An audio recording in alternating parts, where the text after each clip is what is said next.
And then he said, "That's no place to keep porn."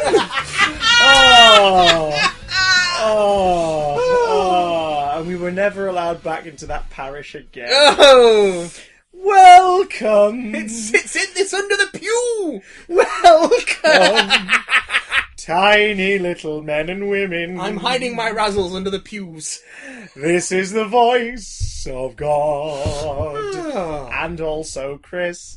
You're listening to Big Damn Cast with me, 16 sharpened knives carefully dropped into the shallow end of the pool. And me, a joke which is a pop culture reference which will not age well. Topical! Or is it? You'll find out shortly. Just a couple of topics today. We're going to be answering a load of you. I think I've killed him. You're alright. Please don't die. I'm choking on my copper, you bastard. You got me. Oh, you take that pity dick out of your mouth, please. Sorry. Sorry. That is also a reference. We're going to be answering a bunch of your emails. You sent loads in, so we're going to get to those shortly. Shortly. That's right, baby legs. Before that, we're going to talk about Deadpool 2. Regular legs. In non-spoilery and then spoilery times, so stick around for that. But first, a little update on Lord Stan Lieber. Oh, my ears are pricking up. No, they're not. They're just sort of there on the side of you. Just go with it. Go with it. Create the illusion for the listener. What do you think they imagine you are? A bloody fawn? I'm 1/4 Vulcan, I'll have you know.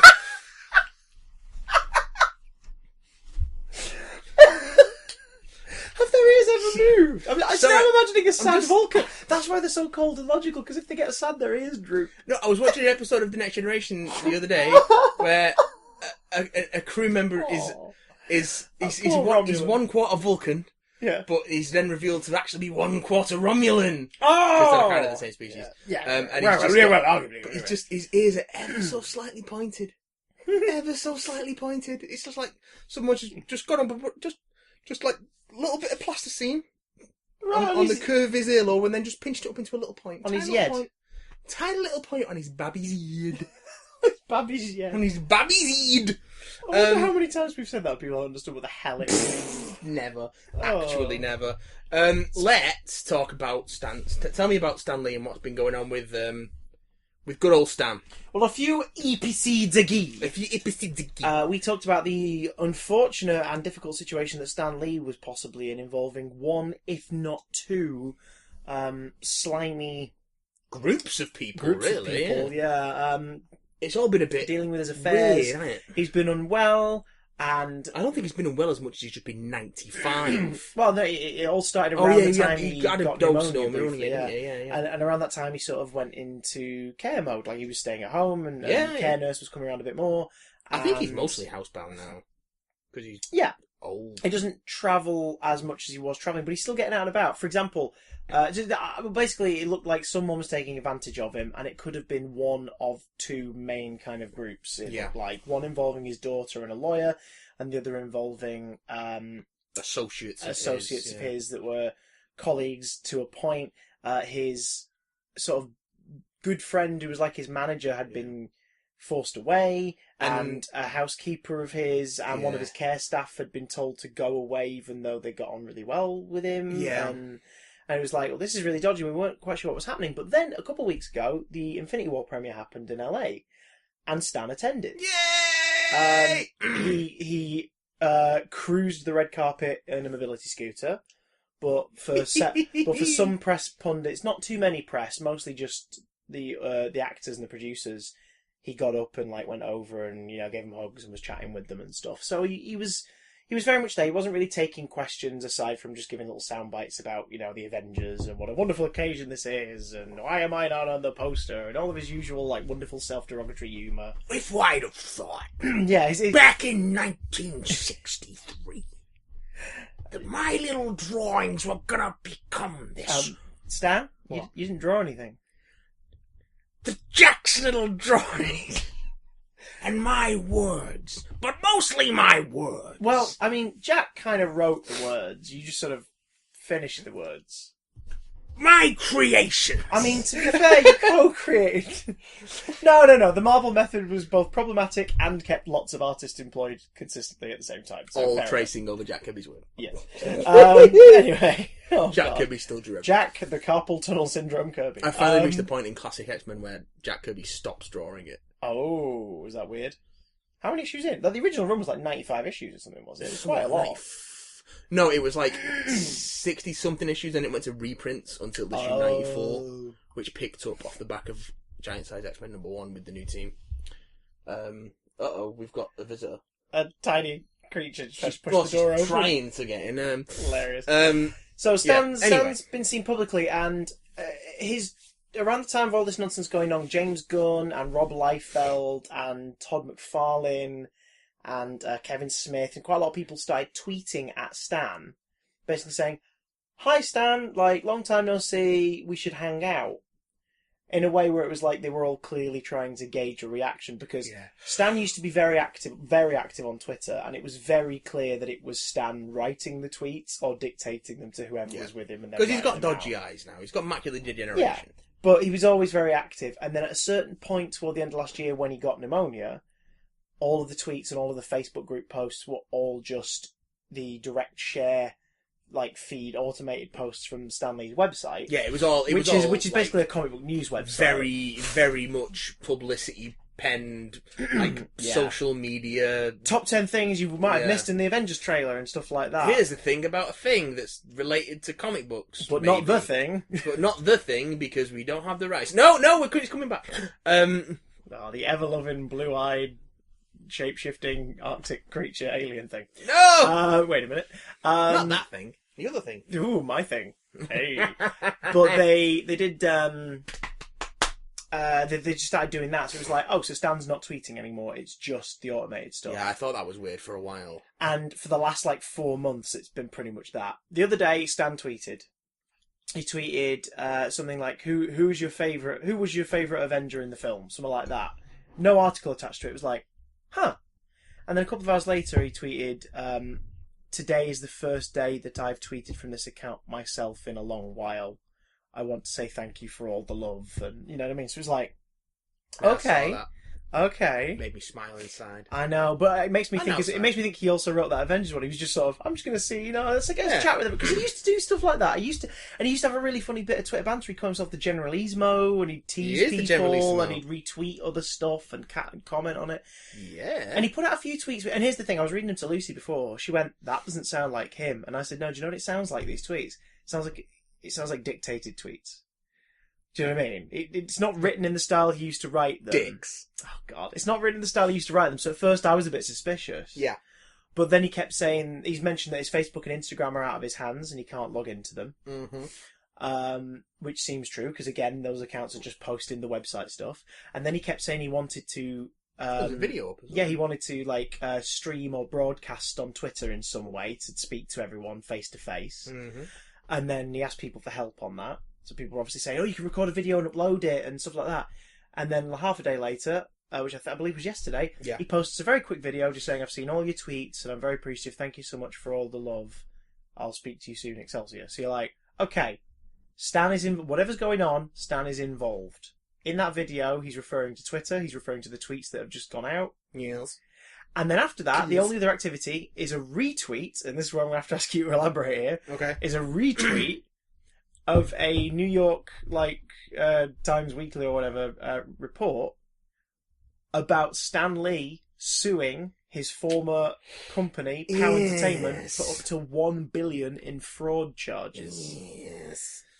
If this were the dodgy people trying to usurp Stan, why would they broadcast that? Why would they proudly retweet? Do you know what I mean? So it's almost like Stan, or the person who's helping Stan run his Twitter, is wanting to let everyone know, this is the shit he's been dealing with, and this is what's going on. Yeah, it looks like that. Well, what the basis of this lawsuit is basically that he claims that he sold Power Entertainment last year to a Hong Kong firm called what's it called? Camsing International. He claims that he was unaware of the sale. Yeah. Because it was at the time his wife died. Yep, Johnny Belgian passed before his wife away. died. It was a couple of years ago now, nearly, wasn't it? He's also been declared legally blind Mm. due to his macular degeneration. So you can see, but he's in that area where it's like Yeah. you can't drive, you can't like do certain things, etc. Which would explain why the tweets, the way they're written out, don't look like him. Yeah. But they're clearly from him thanks to this video. So Well, he's dictating to yeah. someone who's typing them. Yeah. Well, the way to... Or he's doing that by voice or something. Yeah, it could be. I don't know. There's one of them included a lot of exclamation points, and that's a very Stan way to tweet. That is a very Stan way to tweet. Make sure you put loads of exclamation points. Exclamations, Eeyore! The dotty sticks! The dotty sticks! The old dotty stick. Like the one the Daredevil walks around with when he's pretending to be blind. He is blind, Stan. And in a quest to become like my old friend the Daredevil. I'm surprised he's not made that comparison yet. But then again, he's not spoken out too much about his eyesight, has he? It's mostly just sort of come out as time's gone by. Well, the lawsuit... When he got a pacemaker a few years back, he said he was trying to become more like Tony Stark. Yeah, pretty much. Which I thought was wonderful. It's Cyborg. like, oh my god, you're like, at the time, 92, and you're joking about getting a pacemaker operation at this age. He alleges in the lawsuit... Well, he alleges... The lawsuit alleges that the company either forged his signatures, lifted Lee's signature from another document and imposed it on the illegitimate document, or someone, likely one of the defendants, induced Lee to sign the illegitimate document by using a bait-and-switch tactic, telling Lee it was something else. Yeah. Due to his vernacular degeneration, basically being like, read it all to him, and then hand him a piece of paper that looks like the one they were just reading. Which is something that came up like a while back when we were talking about what was going on with... his daughter and that kind of thing, and it seems like that might be so that's something that might have come up before, and this is maybe a result of him trying to get back out of the hole that he's been tricked into. So I mean, being taken advantage whatever's going on, we just hope he's well. We hope you're well, Stan. We wish him the best of luck. And woe betide anyone who wants to take advantage of a 95-year-old man. You sick fuck. He's king of the smile makers. Like it'd be like walking up to Mickey Mouse and kicking him in the balls. Like, why would you want to do that to Mickey Mouse? You know what I mean? He touched me when I was a child. Wait, what? No, he didn't. No, it was Mighty Mouse. Oh God, that cunt. He said, "Here I come to save the day." It wasn't Mighty Mouse. It was Batfink. Oh, well, screw him. Screw that guy. Wasn't this like it called Karate? And he think was so. basically an Asian stereotype karate. It was that era, yeah. It was. Probably the buck teeth and the... You know, that was repeated during, I want to say, Dick and Dom in the Bungalow. I think it was fairly recently. Relatively speaking, yeah. I remember it being repeated on Kids like, TV not this is too long odd. ago. It's odd that this is being repeated now. But they also showed Yvonne of the Yukon, so what do I know? Anyway... Oh, actually, before we talk about Deadpool, I want to quickly mention, did you see the trailer for Bohemian Rhapsody? I did, yeah. That looks like it might be alright. Yeah, tiny bit of background on this film. So this film, or at least a film about Freddie Mercury and Queen, has been in development for around 12 years now, maybe more. Well, Sacha Baron Cohen he was attached to it for the longest time to be Freddie Mercury, and for the longest time it was going to be apparently the story of, and this was what I remember reading ages. I remember talking about when I used to fucking co-host a film radio show, like talking about this. It was going to be a story. Wait, is this going out on radio? About mind radio. Radio. For the mind! You tricked me! No! Not the mind! Radio. I wondered why we didn't have music breaks. No ads! That's too good to be true. Or breaks. Or dental. Yeah. So... Lots of breaks. No coverage. No, we live in the UK. I remember one of the reports... stay away from it, Trump. One of the reports talked about how... Oh, here comes a little pouring around the door. One of the reports talked about how it was going to chart from roughly around the time of the Live Aid / Wembley gig in '85. Around the time Freddie Mercury finds out that he is is going to die. He finds out that he's got HIV, and it was going to tell the story basically of like that last sort of 4 or 5 years of his career and his life. And Sacha Baron Cohen was on, I think it was Howard Stern about 3 years ago, maybe even less. And Howard Stern finally asked him about it. He was like, "You've walked away from this Queen project." He said, "Yeah." He said, "Why is that?" And Sacha Baron Cohen, without ever naming names, basically alludes to a member of Queen, and based on some of the... Blame me! Yeah, based on some of the behaviour he's shown in other things with other stuff, like really weird stuff, like putting up videos responding to charities and stuff on Twitter with his frickin' new release book in the background of shot and things like that. It's like, ooh, you seem a bit egotistical, Brian, in a way that's kind of uncomfortable. Brian! Despite saving badgers and being an astrophysicist. Sacha Baron Cohen, without ever naming him, essentially says that a member of Queen stepped in and decided the project should be about, yes, like Freddie's unfortunate passing, but then how the band carry on and go from strength to strength. Like, here's the thing: Queen ended when Freddie died. Queen was celebrated and collaborated right up until like the late 90s, working with different acts like George Michael, like the Freddie tribute concert, and doing stuff with charities and everything. That was when Queen ended, as far as when John Deacon left Queen in the late 90s. That was when Queen ended, as far as I'm concerned. Yeah. Do you know what I mean? Freddie passed, and then they celebrated his legacy and the band's work for like nearly 10 years, and then it was done. After that, we've had Paul Rodgers and Queen. Yeah. And we've had Adam Lambert. Yeah, Adam Lambert and Queen. And and I think there's talks of another artist teaming up with them in the near future.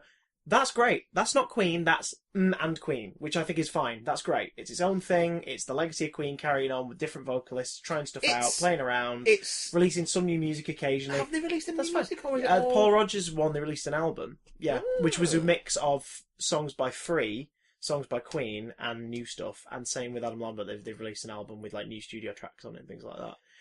But it's not Queen, it's like a Queen spin-off. Do you know what I mean? Yeah. So when you say Queen going from strength to strength, it's like, no, like, Queen continuing on in, the spirit of Queen carrying on in some form, absolutely. It's like Lynyrd Skynyrd post-plane crash. Yeah.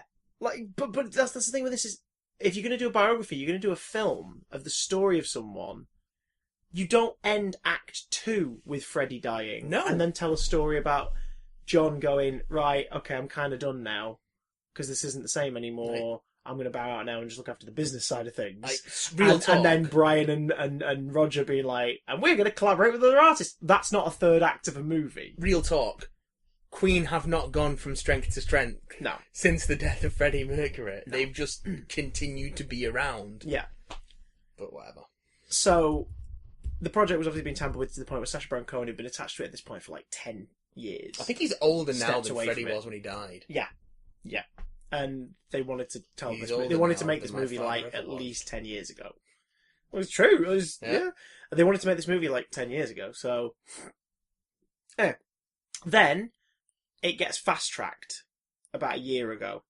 The script has undergone like another rewrite, and it gets fast tracked. Bryan Singer directing, co-directing, which has made it slightly more palatable for me. Well, I think because it is a bit weird, considering the subject matter of this movie. He was replaced. Involves a lot of hedonism and naughty sexual acts between older and much younger gay men. I'm gonna be naughty.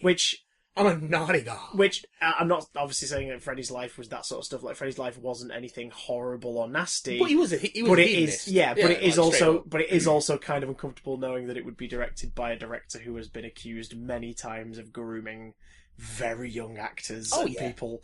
It's like, oh, this is awkward. But anyway. I'm going to put you in all my films, Nicholas Hoult. Oh, God. Rami Malek. Looks the part. Yeah, they released that. Well, they released that press photo last year or earlier this year of him as Freddie. Mustache, white vest, half mic stand, like, Wembley style thing. And I remember us going, that looks really cool. He looks the part. Yeah. Hang on. Are they telling the story at the end of his life? Because Rami Malek's kind of a bit younger than, like, by about 10 years than Freddie was. This is a bit weird. Yeah, but it's easier to age him up than, like, de-age. True, but then at that point they released the synopsis. They said the film was going to be called Bohemian Rhapsody, and it was going to be about the band's formation and that first few years. Yeah. So why would he look like that? That was very much Freddie's look in the last 4 years of his life. His death. Like... I've found a synopsis since. Uh-oh. It's not going as far as Freddie's death. Ooh. Yeah, the film is about the band's formation. Yeah. But it's not like getting the band together story. It's specifically about their formation leading into the first 2 albums and Bohemian Rhapsody and everything. And then it's going to tell the story of, like, their career leading up to Live Aid in 85. Oh, okay. So, it looks stylish as fuck. Yeah. From this trailer. Rami Malek is definitely physically, like, the idiosyncrasies and everything. It's like, that's Freddie Mercury. That's really weird and brilliant to see. But it's also, if you think about it, Brian May got what he wanted. It's just a film about Queen. And what's really weird about it is the tagline in the trailer is the only thing more extraordinary than their music is his story. Yeah? Yeah. And Freddie's clearly the central character. Yet, all the social media posts a couple of hours later changed the tagline to the only thing more extraordinary than their music is their story. This is a couple of days after Brian May put the teaser poster out first on Instagram, then took it down, and from what I can gather, he put it up too soon. Oh, yeah. Then the studio posted it the next day, and then he posted it again, and his caption sort of alludes to, no one told me, but hey ho, that's how it is. And it's like, Brian, are you being really freaking petty with them? What's going on? Brian! He did a day directing in January. He went to the set in January during the reshoots and directed for a day, and it's like... So, as excited from the visuals of this trailer, as excited as I am to kind of see a Queen biopic, it also feels like it's got some really weird controlling hands all grasping that steering wheel and trying to tell Bryan Singer was off the project. Oh god! But do you know what I mean? It's like, but yeah, I mean, the actor who played Angel in the X-Men movies, the younger Angel, is the Pigeon Wing motherfucker. Yeah, is Roger Taylor. Freaking Timmy from Jurassic Park is John Deacon. Jesus! The guy who plays Brian May, I can't remember the actor's name, but in the trailer, he gets a few lines, and it's like, that's Brian May, right? That's Brian May. Do you know what I mean? Like his voice and everything. It's like that's just freaking Brian May.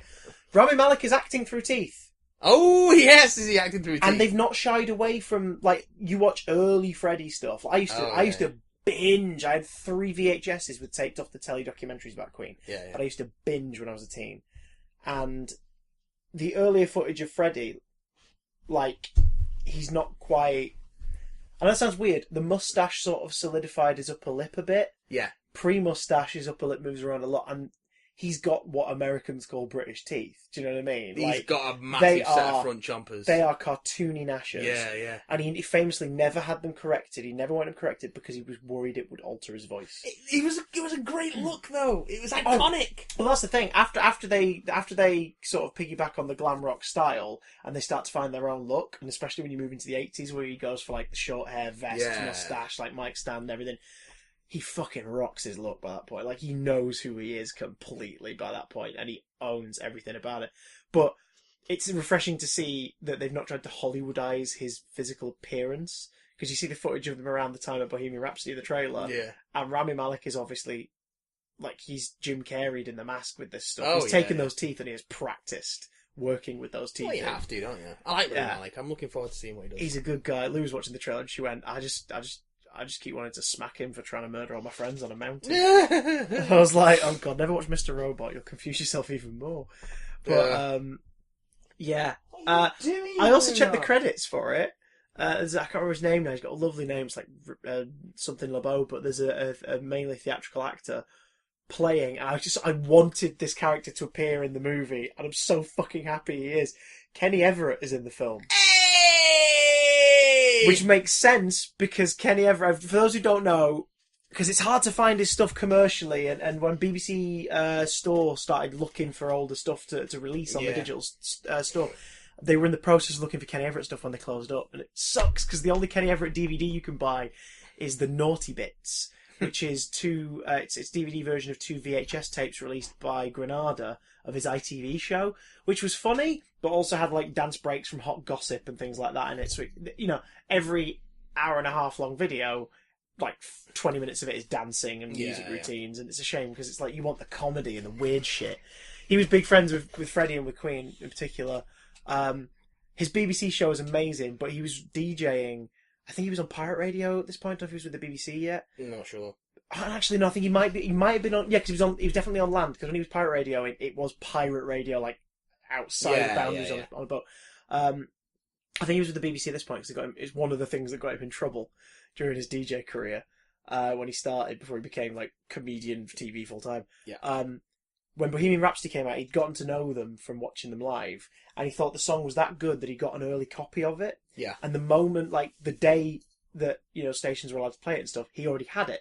So he started his shift. He played Bohemian Rhapsody, came out the back of it, played it in full. Yeah. Came out the back of it, introduced it, was like, ladies and gentlemen, this is from a wonderful band called Queen. Oh, they're very good. Like, do his usual thing. He was wonderful. Yeah. And he, this and the other, and he explains what it is. He says, out there now, go buy it. Use your hard-earned money. Go and buy it. Buy 3 copies. Buy 5. Buy 1 for your dear old gran. Anyway, coming up now, it's Bohemian Rhapsody by Queen. And he's played it again. Played it 17 times in a row. Do you know what I mean? It's just like... It's amazing. Can you imagine now someone playing Bohemian Rhapsody 17 times? I mean, Christ, like you'd be lucky if someone got away with playing a radio cut down that's twice in an hour. 6 minutes long. Yeah. So that's what? That's... Keep in mind, he popped up between every other one, and like the traffic update probably popped up at some point just to let people know what was going on the roads. And he was on for like 3 hours. That's an hour and 42 minutes. Solid. So fucking Bohemian Rhapsody. I'm delighted. I mean, this moment's been depicted on film before. The BBC4 film, and now for something completely different. Yeah. No, not now for something completely different. I was thinking in the best possible taste, which is the Kenny Everett. Oh I think it's in here actually. Yeah, I've got it. Yeah, there it is. Yeah. It's even that briefly depicts that scene, like him just spinning it again, like he's doing a bit of talking in between it. He's just taking the thing off, letting it slow down, putting it back, and just fucking fires it up again and sits back.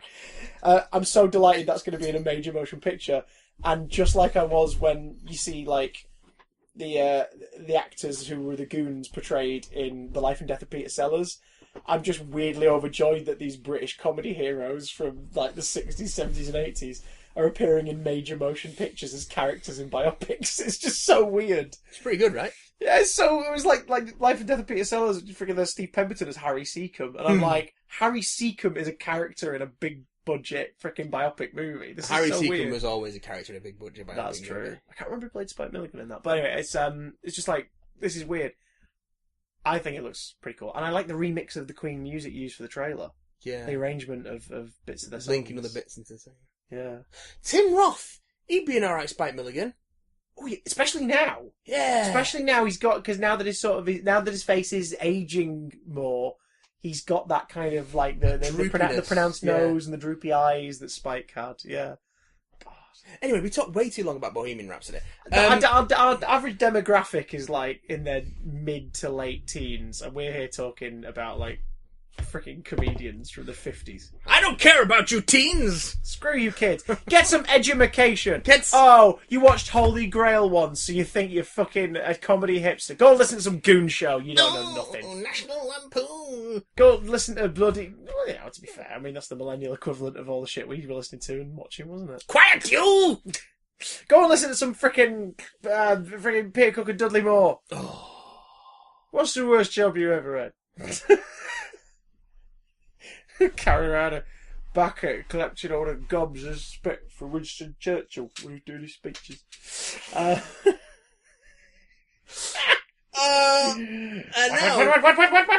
Now for something completely different. Let's talk about a juggernaut with 3 buttocks. Let's the Deadpool 2. That's gonna be the name of my biography. The second Deadpool. Yeah, let's skip into the world of mutants the second and mayhem. Deadpool. It's out. Yeah. We've seen it. It's out and proud. Let's talk about the second... I've already said that. Spoiler free first, don't worry guys, we'll give you a spoiler warning. But you know what? We are going to spoil the shit out of it in a little while. Wow! In fact, this episode will be out before everyone's seen it, so that'll be fun. It was out yesterday. Yeah, but we caught it quite... In terms of the worldwide release, we caught it quite early. Oh, I suppose. You saw it Tuesday night, didn't you? Yeah. We're recording this Wednesday night. I saw it this morning. It came out on Tuesday, but the first showing was like 6 p.m. There wasn't any midnight showings, and there was no during the day showings. Trying to get a bit of extra cash in it, Weird. basically. Yeah. Yeah, but it was down as opening on the Tuesday, That's weird. But it didn't open up midnight that Monday. that implies that it's more a Wednesday opening, but they didn't start with midnight screenings Tuesday going into Wednesday. They just went, sod it, release it early. Yeah, that's weird. That's stupid. Really weird. Anyway. Deadpool 2 is a 2018 motion picture and the sequel to 2016's Deadpool. And my review, quite simply, is this. It's a sequel to Deadpool. It is a sequel to Deadpool. It is not a film of its own making. It's a sequel to Deadpool. It tells its own story, but we're not talking like how Batman Begins and The Dark Knight are... The Dark Knight is a follow-up to Batman Begins, but it's also very much its own movie. Like, Batman Returns is a sequel to Batman, but it's very much its own movie. Like, it just happens to be another story. This one is, like, if you haven't seen the first Deadpool, you're going to get a kick out of this in the blockbuster sense. But you're not going to give a shit about anyone unless you watch the first It's weird how, like, people... It feels like DLC. It's weird how people have talked about Deadpool being like a deconstruction of the genre and like a fresh take on the superhero genre. But a lot of it only really works if you have at least a working knowledge of some of that comics universe. I mean, Christ, the X-Men universe especially. Yeah, there's so many in-jokes that it almost relies on you knowing all that stuff backwards, which I think is and especially the career of Ryan Reynolds. Oh yeah, absolutely. And which the first film took little jabs at, and it worked. Like in the first film, like, please don't make the super suit green or animated. It's like, haha. It's funny because in the moment, Deadpool's basically asking for a non-ridiculous suit, but really it's referencing the Green Lantern movie from 2011, which gets referenced at least 3 times in this one. And I think they took some of this a little too far. Yeah. And I say this is a Deadpool fan. I mean, we were talking about this last week or the week before, Celine Dion. I think most of this was the Deadpool movie that I feared they would make. Most of this rather than the last one, where it was the Deadpool movie that I was like, oh great, they sum up everything that I think really works, but also made it work in a movie. Some of this was over that line that I was talking about. Yeah, I you know what? Sat there in the screening this morning, there was some bits where I was like, yeah, Matt's gonna hate that. This is a little bit obnoxious. Yeah, Matt's gonna hate that. Well, and guess what? I also kinda hate that. I don't know if hate is a strong word, but like I didn't love it. Like it's pump the hate brakes. It's whatever he actually says, because it isn't Thanos in the movie. Although Thanos does get name checked, he does call Cable Thanos at least once in the film, which is quite nice. I don't know. Those moments are the ones that work the least for me. When it references stuff outside of itself, I don't mind it when it's quick like that. Yeah, I think it's the egregious ones where they take their time. Those are the ones where I was like, really? Like, are we doing this? Like the DC Universe gag that we see in the trailer, that just falls flat for me. In the film, flat. Also because it's not particularly it should have stuck in the trailer. Yeah. There are a couple lines in the trailer that aren't in the film. Like alternate phrasing. Improv takes. Like the first trailer, the bit where he says like why he was late back to the apartment. Yeah. The version used in the trailer isn't in the film. Yeah. But it's clear from what is in the film, the 3 or 4 excuses he gives, that this was just like the first movie, this was just a Ryan Reynolds and Morena Baccarin improvising lines at each other. Yeah. So it's like, okay, that's cute, but yeah, I think the DC Universe line could have been saved just for the trailer. And been what it was in the trailer, which was all of us going, oh shit, which was a nice effect at the time, but in the film it falls flat, I agree. I want to talk about the cast a little because let's do it. I think there were some really nice new additions. Really, really like Zazie Beetz. Oh, crap. I said on Twitter immediately after the movie, because I didn't want to give away how I felt. Fantastic. In case you can't tell from this already, I didn't love it. I had fun, but I think it's a very forgettable movie. Oh yeah, which is why recording it today is a bonus, because I'm gonna forget things by tomorrow. When I came out of the cinema, I remembered that I was in fits of laughter at one bit of the movie, but it took me till today to remember what it was. Oh, which bit was it? Spoilers or? Yeah, spoilers. Yeah, okay, I'll say it for you. But there was one bit of the movie in the back half where it's like one long gag, and I was pissing myself in the cinema. No, okay, not that one. I just gave a visual representation, and Matt gave me a visual denial by wagging his finger. I'll tell you which one it was when we get to spoilers. I was pissing, I was breathless in the cinema laughing at this sequence. Yeah. Because they play the gag out quite a bit. But I came out of the cinema, I was like, I remember that I spent a good chunk of that movie pissing myself laughing, but I can't remember what at. And it's that kind of thing, like, it made me laugh in the moment. It made me laugh a lot in the moment, but then I couldn't remember it. This is definitely a comic book movie fans movie, which, Oh, like yeah. you say, Yeah, is sort of going against why the first one worked so well. The first one was the first one was fan service only really in so much as it was a character that fans really liked, who were like, we're never going to get to see a movie made about this character in his style, in his tone, with that rating. And then it was. So and that's another movie thing that alone, they play with in this. Yeah, the Deadpool which movie alone doesn't quite work. Well, I think, I mean, you could probably confirm or deny this. I think this one was playing more to fans of X-Men more than anything else. In terms of going, hey, we know you've had kind of a fucking shit ride.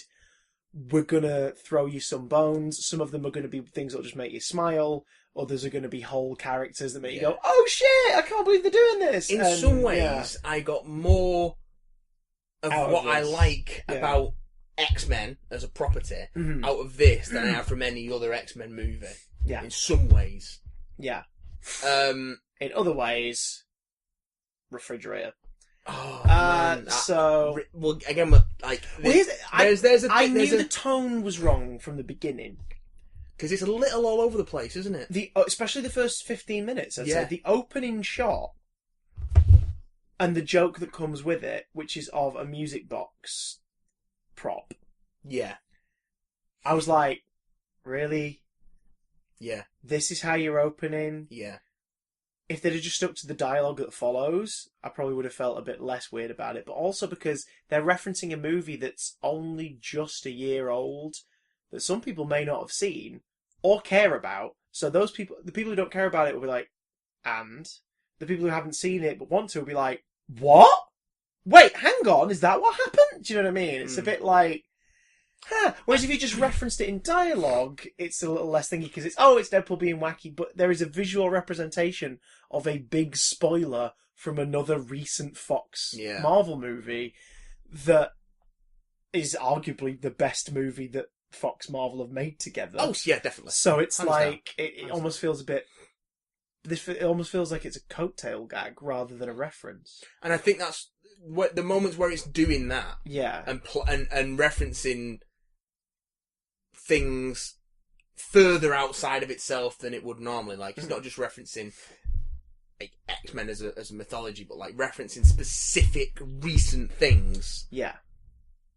One, it's going to date the movie. Oh, yeah. Really badly. Yeah. And two, it just crossed over that obnoxious line for me. Yeah. The action will save this movie from becoming... The action will save this movie from becoming irrelevant. So David Leitch came on to direct this. Yeah, which even in the opening credits, which I think the opening credits are pretty funny. That was good. That was a good gag. Because the opening credits of the last movie open the film and they're fucking spectacular. And for the most part, actually, I think this film avoided falling into the trap that a lot of comedy sequels do. The opening of the first one's fucking wonderful. So they find a way to not try and top that in this one, but do a different style of opening credits. And there's a lot of that's clearly a nod to something that is old, pop culture wise, is old as balls, so won't age badly as a joke because it's in the zeitgeist. Yeah. I think there's also does and then the credits saying like directed by the guy who killed John Wick's dog. Yeah, which I thought was quite funny. And that action really comes through in this. Like, yeah. Oh god, yeah. Especially with Cable. I think every action beat with Cable is solid. What this film does quite well as a comedy sequel is it, for the most part, avoids falling into the trap of a lot of comedy sequels where they just do the same gags but bigger. Yeah, there was a lot of references to the first. There was a lot of references to the first film, not gag callbacks. Yeah, they felt more organic. Yeah, and there are definitely some gags that echo gags from the first movie. Yeah, but they don't feel as derivative as even sequels. in the story. Like there's a bit in Act 3. There's a bit like in the last 15 minutes where he gets a head injury, like he did in the first one, and has a similar experience to what happened in the first one. Not with cartoons, but like he has a similar kind of moment where you're like, really? Yeah. This is the same joke. But I think it was different enough. Yeah, because we'll get to and also who was involved in it as well. And we'll get to that again. Like I think I was dreading that particular gag going a certain way, and they just avoided it. Yeah, narrowly just avoided it.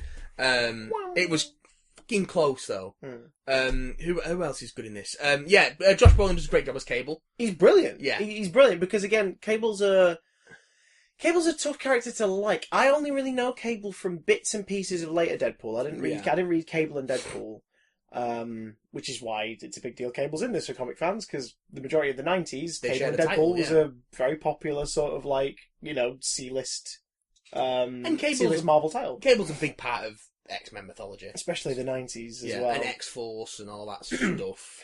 There was a X-Force feature in the movie. There was a really nice visual reference to Deadpool's most recent X-Force costume toward the end as well, which I thought was quite nice. Because it was just such an organic thing. I was like, Yeah. oh, that's kind of cool. They snuck that in without making a thing of it. That was pretty good. But Cable is a character who could be the film doesn't mention Terminator, but it makes no bones about the fact this is basically the plot of a Terminator movie. It references it enough. Yeah. There's one bit where he's referred to as John Connor. Yeah. But again, which also doesn't make any sense, unless hang on, that's a reference to Genesis. No, it's a reference. Because he calls Cable John Connor. Yeah. John Connor doesn't go back in time to kill someone, except in Genesis, where he's a Terminator, and he goes back to kill someone. I guess. I don't know. I guess I think it was just a Terminator reference. Yeah, it made sense to me organically as a joke that someone would make. Yeah. Regardless of it being Deadpool and a pop culture reference. It was a more organic pop culture reference, so it was one of the ones that worked for me, I think. Yeah, the action, the physical action in this is really good. Like, David Leitch's action chops that he carried over from John Wick definitely show through. And there's some really nice fight choreography. Some really nice as well. Yeah. Like really close. Lots combat. of nice close-up stuff, like straight close-up sort of military style action with Cable, and then with Deadpool like playing with the way that you can deform his body due to his powers. Oh Christ! There was some really fun and kind of gross stuff in this. There's a headlock in particular that was fantastic. Grotesque. But really smart. But some of the bigger CGI based stuff was patchy. Like the CGI in this movie is really patchy. The first movie's not a gold standard for CGI integration. No, but this was really inconsistent. There is a CGI character. There's a whole CGI character in the first movie, as we know, Colossus. Yeah, and he returns in this. Who returns in this? Yeah. I think we were talking about. I think he's in it. He's in it less. Yeah, I think so. But he's got more to do. If that makes any sense. Yeah. Like in the last one. In the last one, it's just a couple of like, wait, you need to stop being the shit. And then at the end, he gets involved in the fight. In this, he has a greater range of activities that he's involved in. So in terms of the animation, settings... Oh god, when Colossus fights dirty and looks like he's enjoying it, it's like, I can see why they've brought this character back. There is some really fun stuff to do with this iteration of this character. But also, some of those effects were really spotty. Yeah, in the first movie, he's in it enough or lit a certain way or whatever. Maybe it's because Tim Miller is a visual effects artist, that's his background. Maybe. So with the first movie, he's keeping an eye on stuff like that. I don't know, with David Leitch's work on John Wick, it's so much more practical. Yeah. And maybe he's not used to working with CGI. There's lots of CGI effects in this movie. There are 2 completely CGI characters in the film, and they stick out in a really sort of like awkward way. Oh yeah. And it's a shame because we were talking about this before we recorded, but people have been complaining about Black Panther CGI, and I've seen that film 5 times now. Yes, there's a couple shots where the CGI is a bit really like. Sorry, you've seen Black Panther 5 times. Yeah. Where do you find the time? Well, I was like working away briefly and had to kill some time. Oh yes, of course. Oh, why not kill that time by watching Black Panther again with your Odeon Limitless card? Yes, of course, that makes sense. And then the last time I saw it was right before watching Infinity War on the same day. I double billed them. Oh, you mad bastard! Which is great. But like, there's a couple of shots with the rhinos in that, for example, that are a bit patchy. There's a couple of shots with Killmonger and Black Panther when they're falling down the tunnels. That's you had to remind me of those because I was saying earlier that I couldn't think of anything coming out of Black Panther where I was like, that was weird. But the difference there is Black Panther is a movie set mostly in broad daylight. Yeah. And CGI, unless the environment is completely CGI, is kind of difficult to blend in with a bright environment without it feeling weird. It's why the raptors and the T-Rex in the last shot of Jurassic Park that they're in has aged a bit. Everything works really well. Every shot with them prior to that because looks glorious because it's at night and they're lit a certain way. That's why the brontosauruses at the start as well stick out a bit. Yeah. It's broad daylight. Yeah. But also that movie's like 25 years old.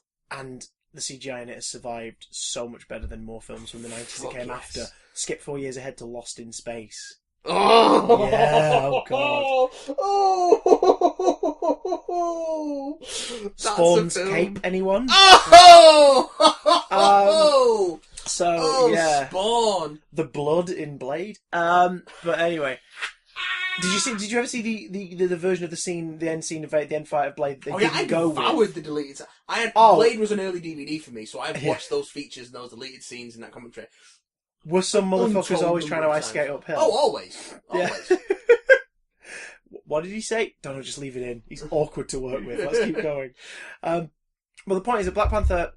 I mean, for example, the CGI is a lot better in the Wakanda sequences in Infinity War, because Infinity War, they wash out the palette a little bit for that scene, and it blends better. Plus, the Outriders are all a grainy texture, so they don't pop as much as someone in like a purple neon outlined suit. Also, I dare say Infinity War had a bigger budget, and yeah. the Russo brothers are way more used to working with CGI than...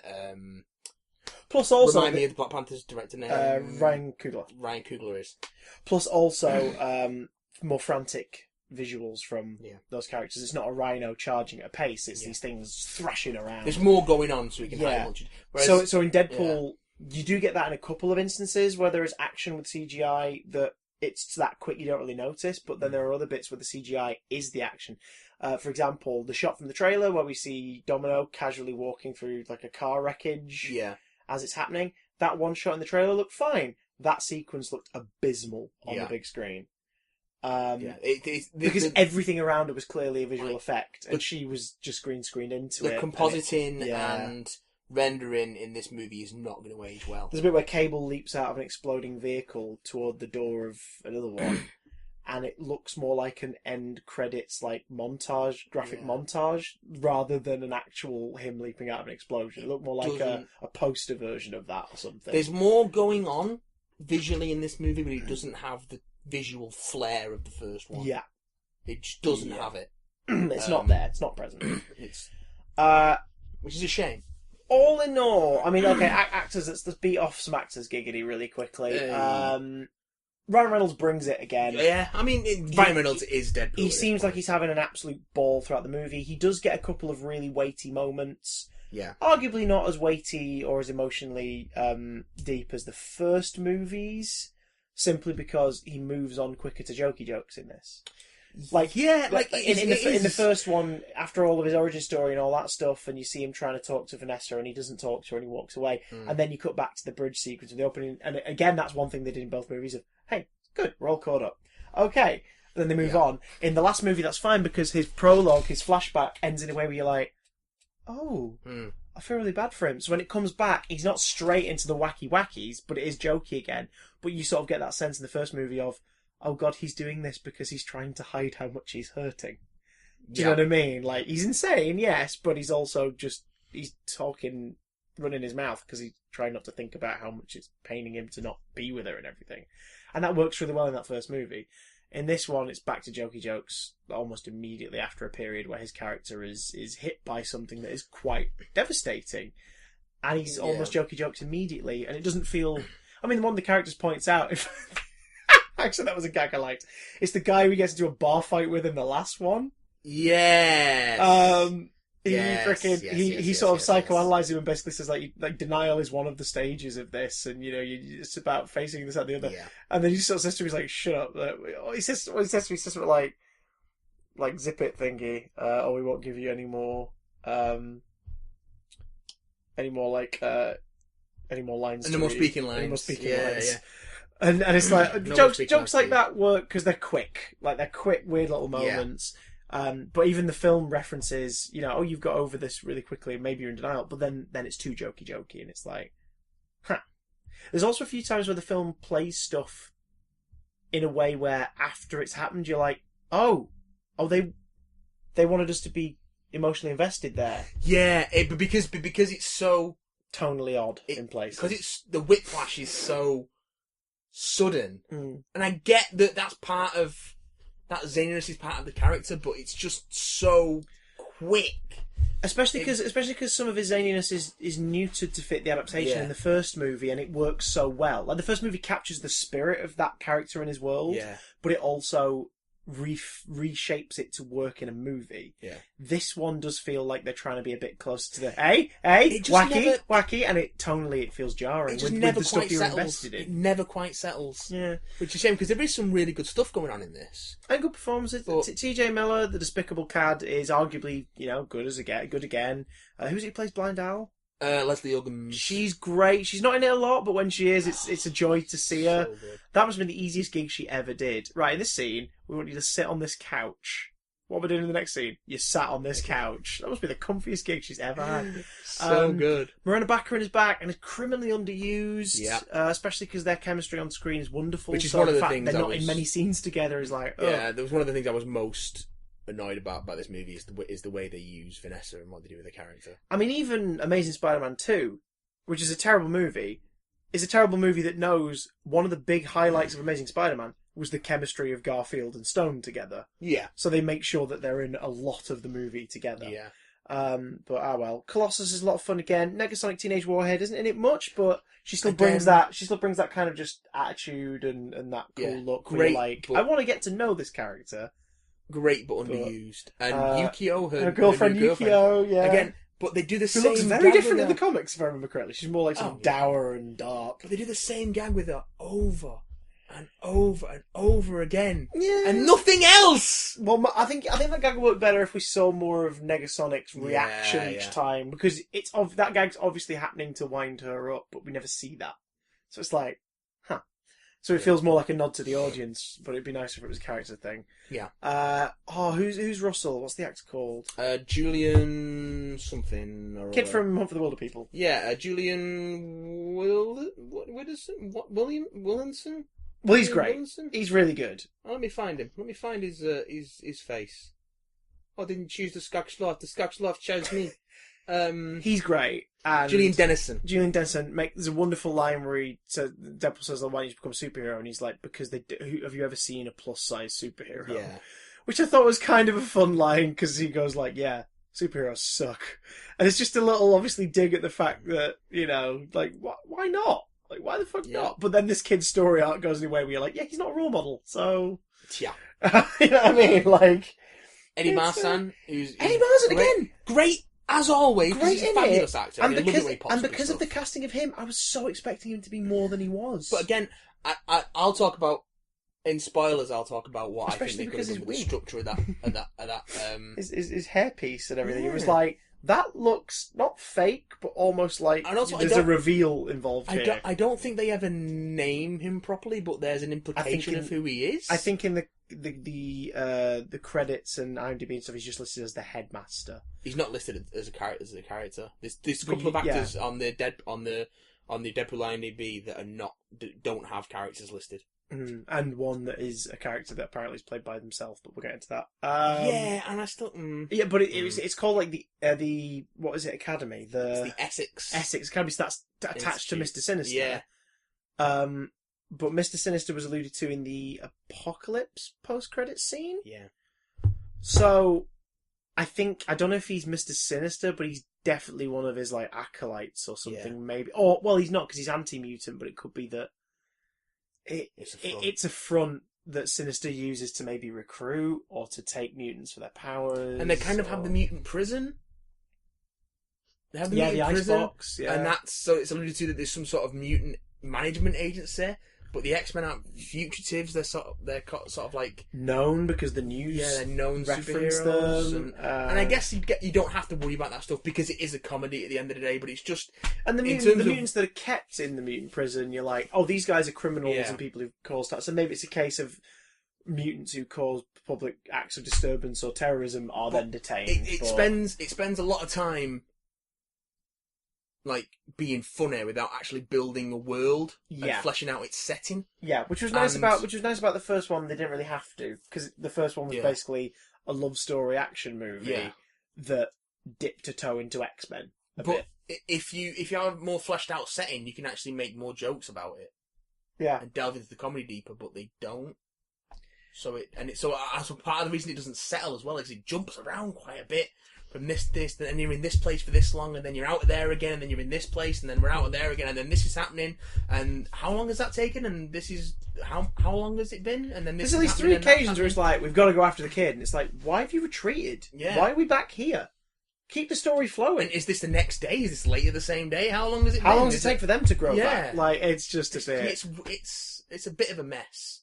But it is entertaining. I can't take away from the fact that I laughed a lot. Yeah. And I had mostly a good time with it, but it is deeply, deeply flawed. Rob Delaney, Terry Crews, like those guys, the X-Force characters, it's nice to see them. Yeah. They are great for their screen time. They're not in the film a lot. I think it's safe to say that. They're not in the film a lot, as you can probably tell from the fact they're not on the marketing They're much. basically extended cameos. Yeah, and it's essentially setting up potential future movie ideas. Yeah. Not necessarily a movie about these guys, but a movie about this idea.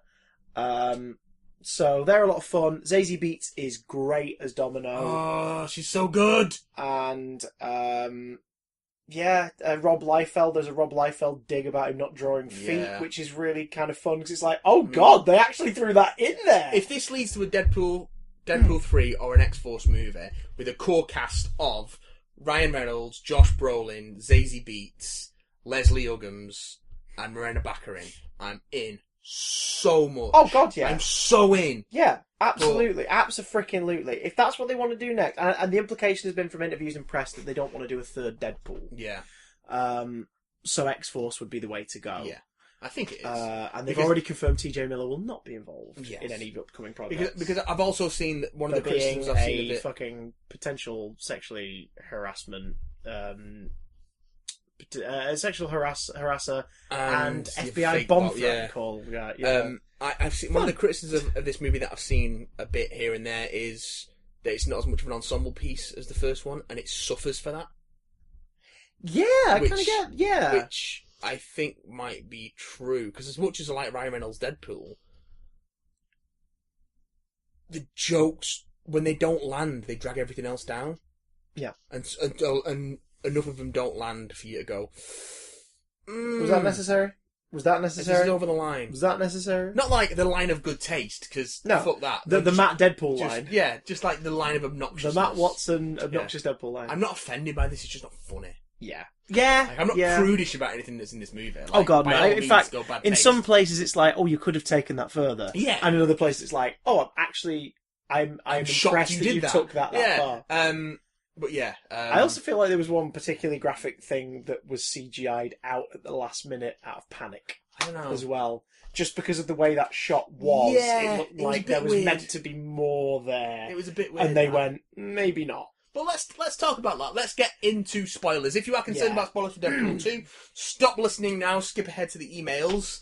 So let's spoil Deadpool 2. Okay. What I just referred to was the digital erasure of an infant cock and balls. Now, this is the sequence in the movie where I spent it in tears laughing. Oh, especially when he got up and started walking forwards. Yes, I'm thinking about it and now. TJ Miller's running commentary of like, oh, there he goes. It's so good. Our proud boy. And it's when they cut back to, we forgot to mention him in the non-spoiler bit, but when it cuts back to Dupinder, who's pretty fucking enjoyable. We didn't mention Dupinder, did we? He's really good in this. But like, his shtick goes a bit into the obnoxious end. In the last movie, he was a sort of joke character who actually undergoes an arc that we're fascinated by, because we find out pockets more about him, and we're like, wait, what? In this one, he's sort of one joke specifically that they keep doing. But I can't remember the actor's name. But like his delivery.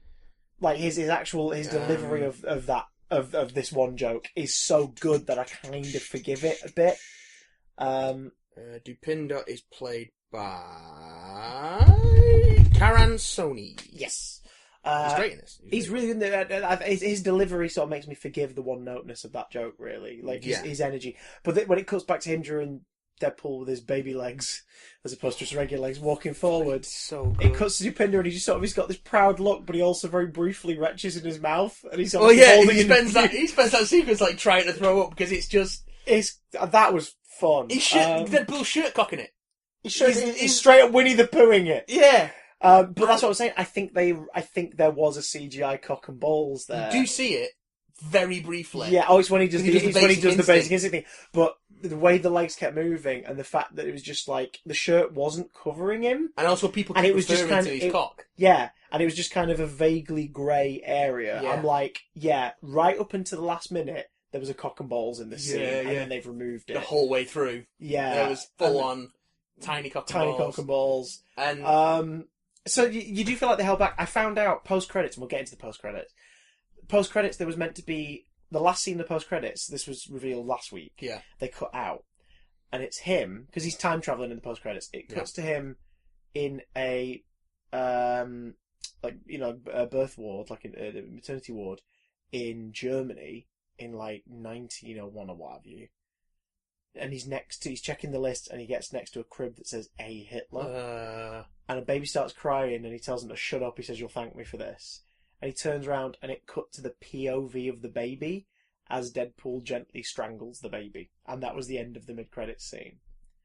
See, that again, that's just... Too far? It's Yes. Not even in But the terms of thing being is, it's a tasty, callback. just funny. Well, this thing is like, yes, it's Hitler, so you can't really argue, hey, that's horrible. But at the same time, it's throttling a baby.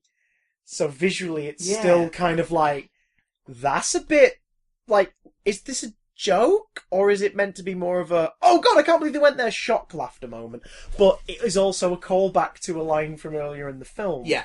So maybe in context, it would have been very darkly funny. I Because it's think it would like, have just been obnoxious. I hated the mid-credit scene. Yeah, I did. But then again, I hated the fact that they had to do the mid-credit scene because I really, really didn't like that they killed Vanessa off straight away. Yeah. Right, so the first movie's emotional anchor and the thing that stops it just being an obnoxious But also- meta-superhero movie is that core story of Wade and Vanessa. That's what made the first film so good. Yeah. That's why I think the best portion of the first film is the Act 1, like 15, 20-minute flashback. Them being together. To them getting together, meeting each other, finding out they're the same kind of crazy, like, all that stuff. Yeah. That's the best part of the first movie, and it means that through the jokes and the nonsense of Act 2 and 3, you know ultimately, like, all he really wants is for her to be safe and for them to be together again. And the moment she finds out he's alive, she will fucking do anything to make sure they get back together. And that's the emotional core of that first movie. So there is a weight you could play with there, but it's such an obvious trope. I really wanted them to do more. It's James Bond. with It's Miranda like, Baccarin. oh, we've got rid of the love interest Yeah. now. We're going to move on with someone else. And they could do more. They could do something with that. But it's just lazy. Like, I really wanted That's to do lazy more. writing. Yeah, exactly. Yeah. And I wanted them to do more Miranda Baccarin, and what did they do? They use her as a plot device again. Now, that's how I felt at first, and then he commits suicide, and the first vision happens. Yeah, but And she's I still just a started. plot device. No, I agree, but I started to feel a little less grossed out by it myself on that, just because I realised they were drawing from something that they'd done in the comics before, which in the comics, you get to kind of know, based on who's writing it, you get to kind of know Deadpool, and you see glimpses of the actual humanity going on in there. Yeah. And somebody who ultimately does just sort of want to love and be loved in return. But it's ultimately your protagonist is an unhinged psychopath. So, Happens. it's more interesting that you get these glimpses, because then you're like, oh my god, like, is there someone I could actually empathise with in there? Yeah. The first Deadpool movie throws that out the window and just makes him a sympathetic character. And it works for Deadpool, the Deadpool movie. It works perfectly for that context and that adaptation. In the comics, there's a period where he's suicidal. Yeah. Because he does feel like he's pushed away people who he's actually close to, and he doesn't feel like he's ever going to achieve his potential, and he's decided at this point he doesn't want to be a contract killer, he wants to be a hero, he wants to make a change. Yeah. And make a difference in the world, and he can't fricking do it, and he's just causing more upset. So he tries to kill himself, and it fails. Mm. And he keeps trying, and every time he does, he keeps seeing Death, who in the Marvel Comics is Lady Death. Like, she doesn't speak ever. She's the person Thanos is trying to wipe out of the universe to please, and all this stuff. But he keeps seeing Death, and Death keeps sending him back. And he keeps coming back saying, like, she told me I'm not done. Yeah. And eventually he's like, oh, it's because, I've got this, that, and the other. but like there's different writers handle it differently. One of them handles it from the opinion that Death is actually madly in love with Deadpool because he can like on a loop grant her the thing she wants the most. Yeah. Do you know what I mean? Like he kills people, and that pleases her, and he dies repeatedly, and that turns her on. Do you know what I mean? It's like that's her thing. So the different this and the other. But the point is, I was like, oh, they're doing that thing of he's dying, and then someone on the other side is saying, no, not yet, go back.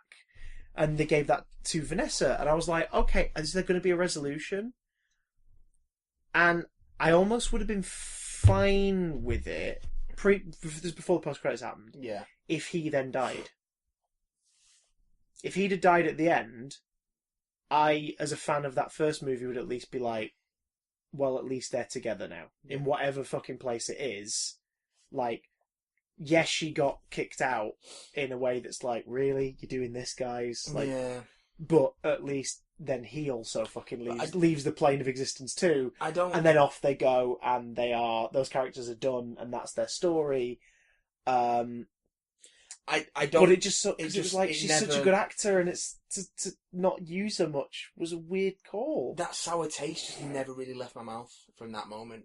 And they even lampshade it in the like the James Bond style opening credits, where they do you killed her off. Well, that was weird like, because and then they never... I think that was a good gag, but I wasn't laughing because I felt so annoyed that it just happened. Yeah, and I was like, and I was more agreeing with the joke credits. I was more like, yeah, you're right. I can't believe you actually done that. And then eventually I just sat down and was like, right, let's see where it goes. And just started watching the visuals of the credits. Was like, okay, this is quite funny, but and the time travel gag in the mid-credits, none of those gags worked for me. No, none of them. The Green Lantern one was just unnecessarily mean spirited. But also, I know Deadpool breaks the fourth wall, but that implies that Ryan Reynolds exists and made a Green Lantern movie in the world of Deadpool. It just make it. I think the Wolverine one would have worked if it was the only one. Logic. If it was the only, if he was like playing around with the time thing, and he's like, "Look, I've got enough juice in this for like one thing or whatever," and then he just skipped back and killed Weapon 11, I mean, Logic and then they takes left it at that. It'd be like fair enough. Logic takes a back seat. But he saves Vanessa. Logic takes a back seat to the stupid. gag. Which saves Vanessa, which isn't a gag.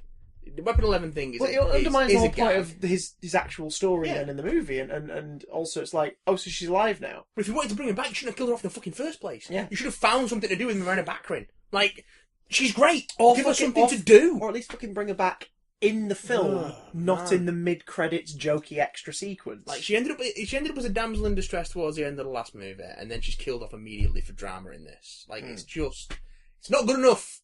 No. Do better. Do better. Yeah. I know it's a comedy, but you don't have to rely on cheap tropes. I mean, not even just from a trope standpoint, just from you've got Miranda Baccarin, and this is what you've done with her, kind of thing. It's not like the film shot on female characters. Like, Zazie Beetz is great. Domino's wonderful, yeah.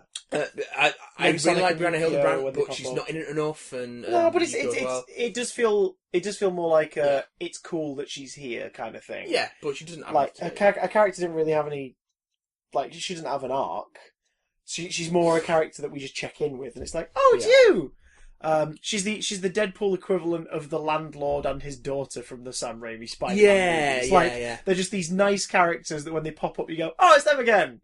But the problem is, she's such a cool character. You're like, I kind of want to see more of her. Yeah, she kind of steals it away from because she's funny, but she's not joking. Like, she's funny because of a situational. She's funny because of the way her powers work. Yeah. But she's not like, she made a joke. So she's more engaging than, not always, but when Deadpool's doing his shtick, his let's reference an Avengers movie shtick. The MCU got checked like it got 7 checked times. Too much. Yeah. Like, the one I didn't mind was "Shut Up, Black Widow." Like, I didn't mind that. That was like, alright. Okay, that's that again. It's but quick. Then, it's quick. It's done. They move on. But then it just like referencing Thanos, where you just call him Thanos briefly. Like, that's fine because they don't hang a hat on it. They don't have like Cable go like, what? Yeah. Like, that's, when it's quick like that, I don't mind. I actually liked Josh Brolin's reaction to a lot of Deadpool stuff in this. Yes. Like, that straight man clown pairing. It's probably why the worked. comic was Yeah. so well liked Yeah. when that series ran, when it was Cable and it did Deadpool. work in this, but some of those gags just didn't land, and when they don't land, they drag everything else down. Which is a shame, because there's some really good stuff in here. I really, really like the X-Force gag of them all jumping out the thing and dying straight away. Yeah. However, the actors you cast, it's like, no, I want to see them. I want to see them do shit. and the time they spend, And then setting the gratuitous cameo as well. In Yeah, that moment, yeah. which right. So the Vanisher appears Yeah. in the X-Force team, and at first Or not.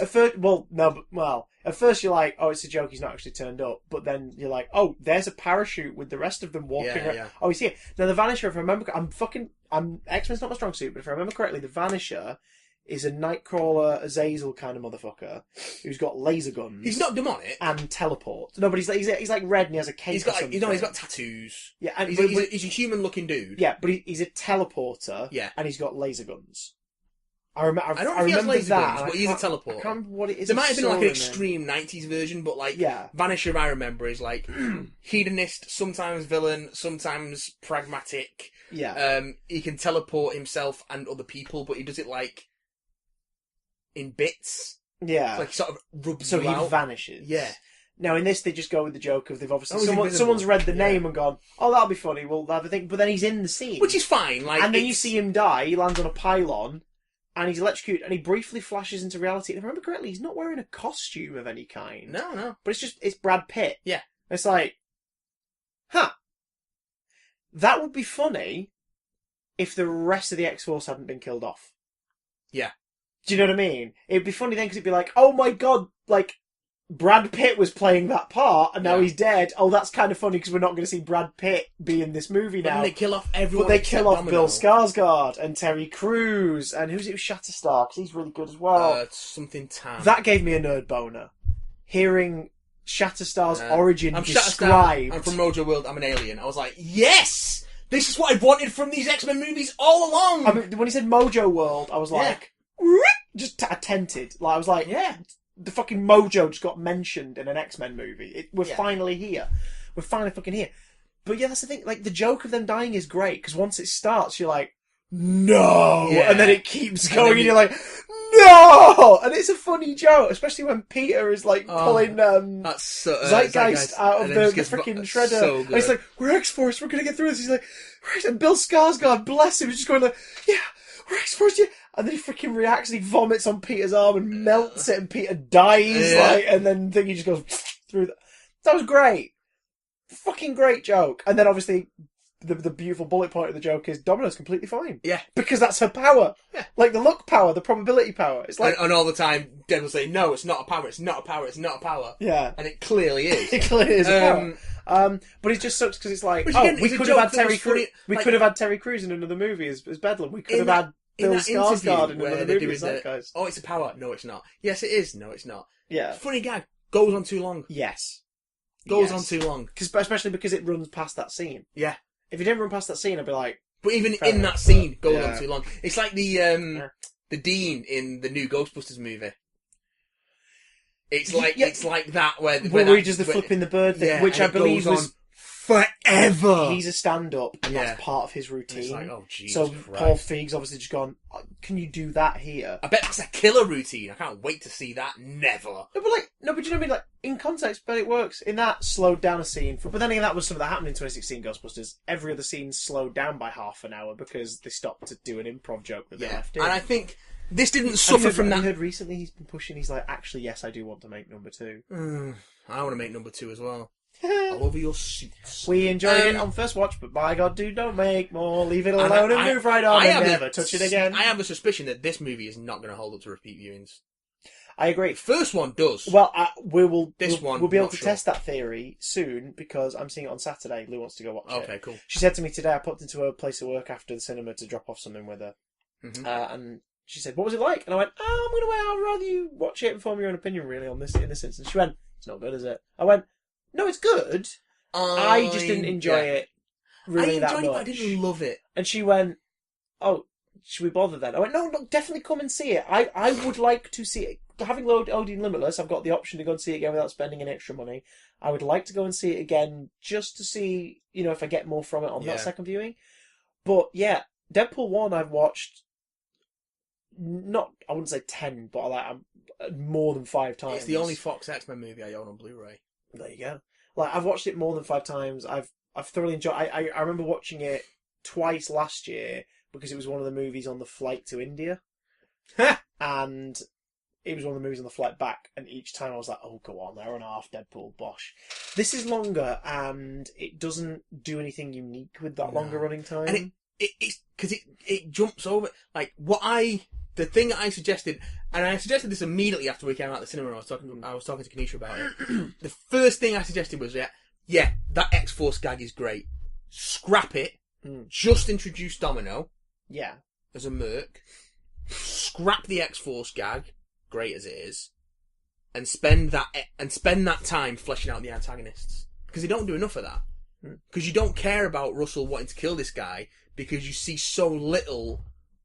Yes, they tell you he was abusing. Yes, you get some flashback stuff, but there's so little of it fleshed out that you don't actually give a shit about any of that. So it weakens the movie's emotional core. Yeah.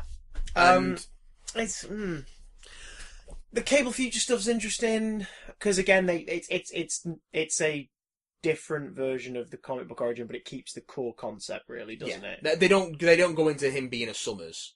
And being like Cyclops and Madeline. Although they do go into other people's siblings in this in a way where I'm like, I'm glad you're doing this, but at the same time, right? Okay, so the X-Men have a cameo in this movie. Yes, and it fucks up the timeline even more. Yes, but because Deadpool don't. No. But in the way where it's like Deadpool set present day. There's even a joke in the previous one about like McAvoy or Stewart, these timelines are so confusing. Yeah. But it's like, so it's set roughly present day, so if you're gonna imagine, so what would the other X-Men be if they had the budget to have them all there? I do like the fact they return to that joke. Why is it every time I hear it's only you two? If they did have the budget for the rest of them, like, you could assume that it's probably the X-Men we saw at the end of Days of Future Past. It's, James Marsden and Famke Janssen and Kelsey Grammer and Patrick Stewart. Kelsey Grammer! But there's a brief joke where, like, Deadpool's complaining that they're not here, and he's zipping around in Professor X's wheelchair, which then makes no sense retroactively, because you're like, unless he's got spares lying around... Which he will have. But the implication of him being in it without seeing this gag implies that he's nicked it, which I think is funnier. Yeah. And I'm not too worried about them throwing logic out in favour of a gag. Like, but it is weird that you see a door closing, like, I think Professor X sort of like gently... Beast closes it. And it's Beast, Quicksilver, Cyclops and Professor X. Yeah. And it's the cast of... Obviously, they would have shot this cameo Do you see Professor X's face? Yes, it's McAvoy. Oh, I can remember if you saw They his would face. have shot this cameo during the making of Dark Phoenix. It's so quick. Quick. I only saw Beast and Quicksilver. Yeah. I didn't clock anyone else. It's just those four, but I was like... Right. But these characters exist in the 70s and 80s. And now in the 90s. But like, this is now, even after Dark Phoenix, this is 20 years later. Yeah. It's I know it's a throwaway joke. You're overthinking it. I am overthinking it, but it's like it's like this movie, because the first Deadpool does this wonderful thing of ignoring the canon of the rest of the movies. And it has a subtle retcon in, this is Colossus now. This is Colossus now. And it's like, totally accept that, that's fine, we're in a post Days of Future Past, whatever, so, yeah. Like, now is the time for these films to go, this is what this is now. Yeah. These are these things. Continuity be fucked, these are these things. Logan, that's an alternate future or whatever. Yeah. And also, that's Fox has never cared about continuity in X-Men but films. Deadpool's sort of got that thing of being able to stretch. I mean, fucking hell, for Christ's sake, Deadpool listed a bunch of issue numbers in this and mentions, like, Thor. And it's like, that's really weird to hear. Yeah. But also made me smile. Because it was that moment where you're like, oh yeah, the only reason this is happening is because Ryan Reynolds is clearly a fan of the character he's talking to. But, like... Let's just get it out of the way. Yeah, he's the Juggernaut. Full stop. They don't even make that joke, which I was kind of proud of them for doing. I'm glad they didn't do it. Yeah. I was so happy they didn't make the gag. I almost wanted someone to make it and then be cut off. Do you know what I mean? Yeah. Like, don't you know who this is? He's the Juggernaut! And then like gets smacked or something. I mean, Russell does say they're going to make the world their bitch. Their batch. He says batch. Well, because he's Yeah. New Zealand. He's Kiwi. But... That was a nice gag where he sort of says, like, some say there's a monster in there. Subtle foreshadowing. Oh, yeah. I was like, okay. That was like along with a huge ball of foreshadowing. Yeah, that was it. Yeah. Which I liked, and I think he's I was like, design... it's going to be Juggernaut. It's going to be Juggernaut. Yes, well, it's going to be Juggernaut. I didn't realise there was a freaking clue that it was going to be Juggernaut. Even before they mention him, like when you just see that there's that extra thing. Because freaking Black Tom Cassidy's in that scene. Yeah. And the majority of the 90s, Juggernaut and Black Tom Cassidy were a villain double act. I don't know if the majority of the 90s, in the animated series, they were a double act. Oh, and in the comics too. And then Black Tom Cassidy crossed over into Deadpool. He was in Deadpool for a few story arcs. That might have been later on then. Because that's when Siren becomes a character in the Deadpool comics. She starts playing more in that. And obviously, Black Tom is her uncle? Yeah, because he's Banshee's brother. Yeah. Yeah. So... Yeah, I think so. Yeah, Sean Cassidy, Black Tom Cassidy, yeah. Yeah, and again, I kind of appreciate that as soon as he said, like, Black Tom, I was like, oh, fuck, it's Black Tom Cassidy. Because, I've read a big chunk of late 90s Deadpool, and I've read the majority of the 2000s into early 2010 stuff, and I was like, oh, cool, like, that's cool, another Deadpool, like, sort of centric character making an appearance. We've had, like, like Weasel and Blind Owl, we've had these characters introduced, this is kind of cool. And then it was a shame that they kill him off so quickly, because it'd be like, I'd be interested to see them do something with him, like, just because the actor was clearly having so much fun. And they're so cavalier with that in this movie, like, we're just going to kill off this person, kill off this person, kill off this person. And that's fine, like, they can always retcon it later on. Like, it's fine, but Deadpool gives you the chance to spotlight some of these characters that are never going to... I mean, it was fucking weird that it took... like 7 films for Apocalypse to actually appear in an X-Men movie, but it's like... Well, because we're clearly afraid of doing it. And this is the most comic booky X-Men movie we've had. Yeah. Oh, like, God, yeah, really. I mean, Juggernaut alone. I got a Juggernaut Colossus fight. Yeah, that was... The fact that happened was glorious. The like, choreography of the fight was glorious. This is what I've always wanted from an X-Men movie. The CGI was terribly implemented. Oh, yeah, no, it wasn't great. But Juggernaut is not played by Vinnie Jones, for those who are worried. He is a, 10-foot tall... Yeah. Juggernaut-sized CGI creation. He's in prison outfit for the majority, but he's clearly got bits of the costume on him. He's got the helmet. The helmet. Yeah. They make a blatant reference. They don't say the name, but they make a reference to so wait, you wear the helmet to stop your brother from reading your mind? Yeah. Yeah. And he's like, that must be annoying. Well, he's in a wheelchair, so joke's on him. And it's like, I appreciate that, as I imagine the same way you did, because you're like, oh fuck, they're referencing the fact that Kane Marco and Charles Xavier are brothers. Well, stepbrothers, but yeah. Well, yeah, but it's like, okay, that's cool. Yeah. I mean, you've shown McAvoy, so I know that's not a fucking thing. Yeah. Because you're confusing things again. But I imagine people who don't know that connection between those characters would be like, wait, what? And it'd just be really distracting for a moment, but... And it's why now the continuity matters. And it's also cool because they give the villain the third act a villain. Yeah. They're like, Juggernaut's your third act villain. And also, I like the way he rips Wade in half. Yes! Which is how we end up getting to the baby legs joke. Baby legs. I'm regular legs. And baby legs Wade. Domino carrying him like Chewbacca carrying 3PO. But using his legs as the straps. Did you notice that? He's like holding onto his torso and his feet. And she's carrying... That's fucking great. It's quite good. The body horror's fun in this. The body horror's quite fun. Oh yeah, when he dives off the gantry in the prison, the icebox and lands on the table and just folds in the most unnatural way. Yeah, because it's like the metal tables with the benches strapped on. So his top half lands on it. He breaks at the ribs, and it's like stairs. It goes to the chair, and then the middle of his back breaks on the chair, and he's just that's fucking horrendous. And the headlock where he cable breaks Thingy's arm, and he just wraps around Cable's neck and tries to choke him out. I really liked the way that they play with Deadpool's elasticity in that. The fact that his costume in the final act is after he'd been ripped in half. It's just heavily gaffer taped together. And also the bullet holes from when he tries to recreate the scene from X-Men Origins Wolverine. And then just gets shot from the bullet holes, which is great. There's stuff like that because they do the same shot with him cutting the bullet in half. Yeah. And then he just gets shot to pieces. I liked the action and the gore, especially in the opening montage. Yeah. Showing him being a mercenary. Yeah. Which is kind of sad because I feel like we almost could have got a film out of that like that is Deadpool's career for the majority of his existence in the comics, is as a contract killer. And it would have been nice to... I think they definitely wanted to give it an emotional core, but I think the way they did that, by killing off Vanessa, while she's trying to get pregnant for added... So, yeah, not only is there a woman, but also, oh, my unborn baby! It's so cliche and just so trite. Like, we can do better. It's 2018, for fuck's sake. I mean, the snatches of Morena Baccarin we get are lovely. Oh, yeah, she's great. She's fucking great as always. Does she age? She ages fucking well. She ages like a fucking fine wine. She's a beautiful woman. Like just nice. I was like several close-ups of her in like the the sort of the heavenscape thing where I was just like, I mean, this is just Inara. She's just stepped out of Firefly. She's wearing her hair differently. She looks exactly the same as she did in 2004.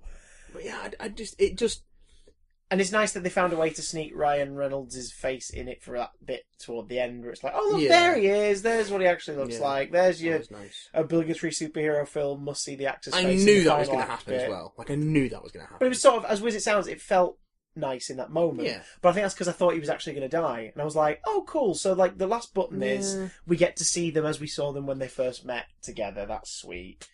But again, just, meh. Firefist, as his mutant name is. So good. His visual effects were nice and straightforward and simple, looked quite cool. Domino's look powers would choreograph well, but a lot of the visuals didn't fit. Dodgy CGI. But Zazie Beetz is just, she's so bright and perky. Sounds like I'm being patronising, but she's so... Well, that's the Domino I remember from the few times I remember encountering her in stories is a bit more militaristic and no bullshit and like... She's a lot more... She's got like a humorous edge. Yeah, but... she can be humorous, but she's more sarcastic and a lot more cynical. She's more Negasonic. Yeah. Whereas not as dour as that. But but like the character's usually more. She's more likely to be frowning in a group shot picture than smiling. Yeah. Whereas in this, they kind of play the look power off in a way that I was like, yeah, that feels more natural. Which is she's sort of got that attitude of this is fine. Like she's clearly trained to fuck. She's trained to be a weapon. Yeah. She's trained to make sure that she can handle herself. She can handle weaponry. She can do hand-to-hand combat. There's a wonderful bit where she sort of leaps above Cable. In the narrow corridor in the truck and uses her knees and her elbows to sort of stay in position, and then she just sort of like forces herself to flip and just land on him and grab him with her thighs and knock him to the floor, and it was like, that looked slick as fuck. There's more than a bit of John Wick in Cable's choreography as well. Oh god, his all of his hand-to-hand and close combat stuff was brilliant. There's a lot of the John Wick sort of hold, close gunshots, hold, close double tap, hold, and like moving from point to point to point to point through people. Yeah. Really nice choreographed stuff. And they find a way to make the ridiculous gun work. Yeah. And they keep saying how brilliant the gun is. Which is nice, because because they don't show, like, Rob Liefeld, obviously very famously, lots of pouches and lots of guns. And lots of... ridiculous guns that don't look like guns. So Cable's, they kind of play up the idea that his gun is a big fucking mishmash of stuff. Well, you get that down to the fact that it's got a freaking dial, a rotary dial on it. Well, they get to the point where you see him putting the gun together from other guns. Yeah. And, oh god, there's even, they don't overdo it. There's a pouches joke. Yeah. He's got a fanny pack around his torso. Utility pouch. His utility pouch. It's like, no, that's a fanny pack. But it's also the fact that we only ever see him open it twice. One time is to take to put Deadpool's coin in there. Nicks the memento. And the other time is literally to take out some lip balm and just apply it and put it back in. And you're like, are they making a joke about why Cable has so many patches? Are they suggesting that every comic in the 90s drawn by Liefeld and his peers, where Cable and Bishop and like Cyclops, they're all covered in fucking pouches, it's because they're carrying lip balm? I just love the monotony of just putting lip balm on in the middle of a conversation, because it comes out of nowhere. And that's what I mean. Like, I must sound really hot and cold on this movie, because from sentence to sentence, I sound like I hate it or I love it. And I'm somewhere in the middle. That's kind of how I felt watching it. Because it's so mixed. Yeah. It is so mixed. And that's my verdict on Deadpool 2. It's still one of the better X-Men films. Fucking hands down. It's the most X-Men film that there's been. For sure. For sure. It leans into the comic bookiness of it, while also poking fun at the comic book comic bookiness of it, which is probably how it gets away with what it does get away with. Yeah. But some of that stuff doesn't quite land, and the stuff that doesn't land drags down the stuff that does work. Which a lot of it does. It is entertaining. And it finally achieved what Ryan Reynolds always wanted, which is Wolverine appearing in a Deadpool film, albeit through archive footage. But yeah, that's pretty neat. But they made it happen. Let's dive into some emails. Emails, the mails that you e. This one comes in from Sean, and this is a long one. Skip it. No, next email. Okay. We're going to get through all of these. We've got quite a few emails this week. But they're not, most of them aren't that long. This one comes in from Sean, says, Dear Matt and Chris, two lifelong Doctor Who fans who say they reluctantly answer Doctor Who questions. We do. For a time, we just didn't want to do them at all. We were just going to ignore every Doctor Who email that came through, but then there were so many of them, like, we can't ignore these anymore. In the groups of MCU film people with Infinity War in cinemas, let's talk about the MCU TV shows and what you guys think about them. Okay. Starting with the MCU TV shows, like, brief thoughts? All of them. Jesus, wow. Okay. Starting with the Netflix series, which I feel most of them are pretty good. Jessica Jones Season 1 is the best story. Luke Cage Season 1 is the best characters. Daredevil Season 1, Iron Fist and The Defenders are all better if you binge them over one Saturday. Jessica Jones is the best of the series. Both its seasons are strong, I think. Daredevil Season 1 is great. Most of Daredevil Season 2 is good. Luke Cage is damn solid. Luke Cage is really good. More as a show rather than as a superhero show. Iron Fist is boring. Defenders is a missed opportunity. Yeah. Well, the hand stuff just doesn't land. It just doesn't work for me. And they waste Sigourney Weaver. It could work so well, but it's a sequel to Iron Fist. Yeah. Rather than a story about four heroes united to fight evil undead ninja cults. And Iron Fist was boring. It was so boring. And they've just finished filming season 2, and I hope it's not boring. It will be boring. It will be boring. Now on to Agents of S.H.I.E.L.D., where it is a rather uneven show, to say the least, with the series 1 having a rather slow start, with the real start being about episode 8, where the reason why Coulson's Alive starts to unravel and gathers momentum when S.H.I.E.L.D. collapses and moves into season 2 with two... Jesus Christ, Sean, punctuate more. It moves into season 2 with the two halves of the remaining S.H.I.E.L.D. and Hydra, then Inhumans takes up the bulk of season 3. Both are rather good, with season 3 being slightly stronger, breath. But throughout season 1, 2, and 3, I don't remember a clear divide between seasons. They all seem like one story. That was the longest sentence anyone has ever said. That wasn't part of it. That was Matt's commentary on it. That was a long sentence. Let me unpick that. Episode 8 is generous. Like, that season starts that show kicks off at episode 17 of season 1. Yeah. Like, or whatever episode Yes Men is, with, the Asgardian chick. That's like episode 18 or something. Yeah, it's 17 or 18. That's where that season kicks off. It's not... And then just that remaining, 5 episodes. That show doesn't have a slow start. It has a glacial start. It has a start. I remember the first 3 episodes were the only ones I tuned in to watch weekly. Yeah. And I remember thinking, if this show was half-hour episodes, I think I would prefer it more. Because, you could get rid of the chopper and just deal with the Monster of the Week. The fact that it isn't a Monster of the Week thing is what I didn't make it all the way into season 3. Because I wanted to watch the start of series 4. Too long. I wanted to watch the Ghost Rider stuff from series 4, but I only managed to see clips. Like, season 2 had some really good stuff in it. Like, with all the Inhuman stuff, but it just took so long to get anywhere. What else do you say about season 4? Season 4 was where it reinvigorated itself from a show that I was just enjoying to one that I was interested in again. Had 3 different story arcs, all being rather strong. The first centered around Ghost Rider, which was a great contained story. The next was LMD, which took the story that was in the background in the first part of the season and focused on it and expanded upon it to build the last third of the season entitled Agents of Hydra, which was a what-if world where Hydra won after the events of Captain America Winter Soldier. Season 5 went back to only having 1 story arc, but it's also rather strong at the moment, mainly because it didn't carry over any plot baggage from the other series, like 1 to 3. It's just, I've just lost interest in it.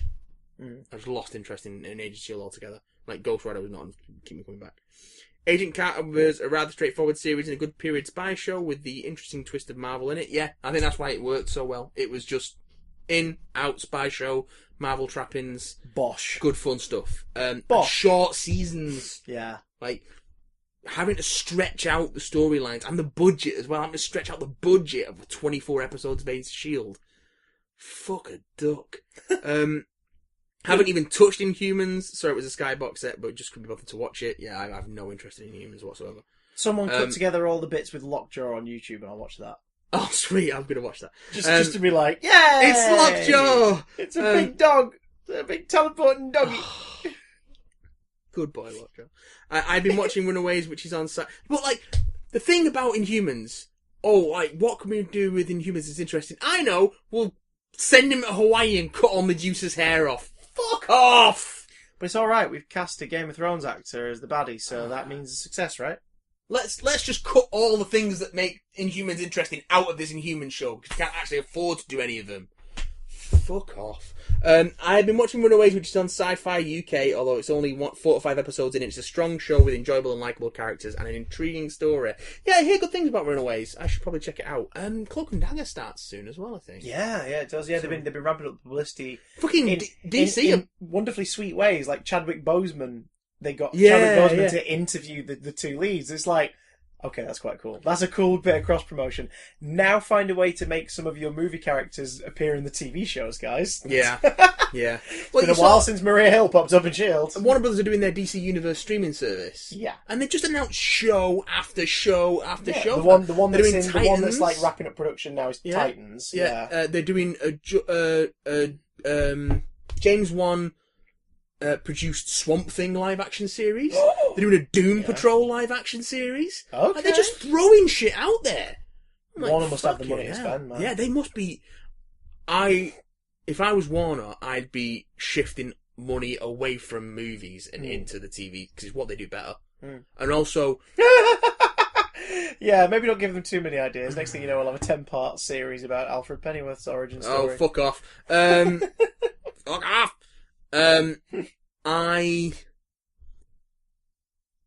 What the fuck was I going to say? I think comic book characters lend themselves to episodic storytelling like TV shows better, in theory, than in films.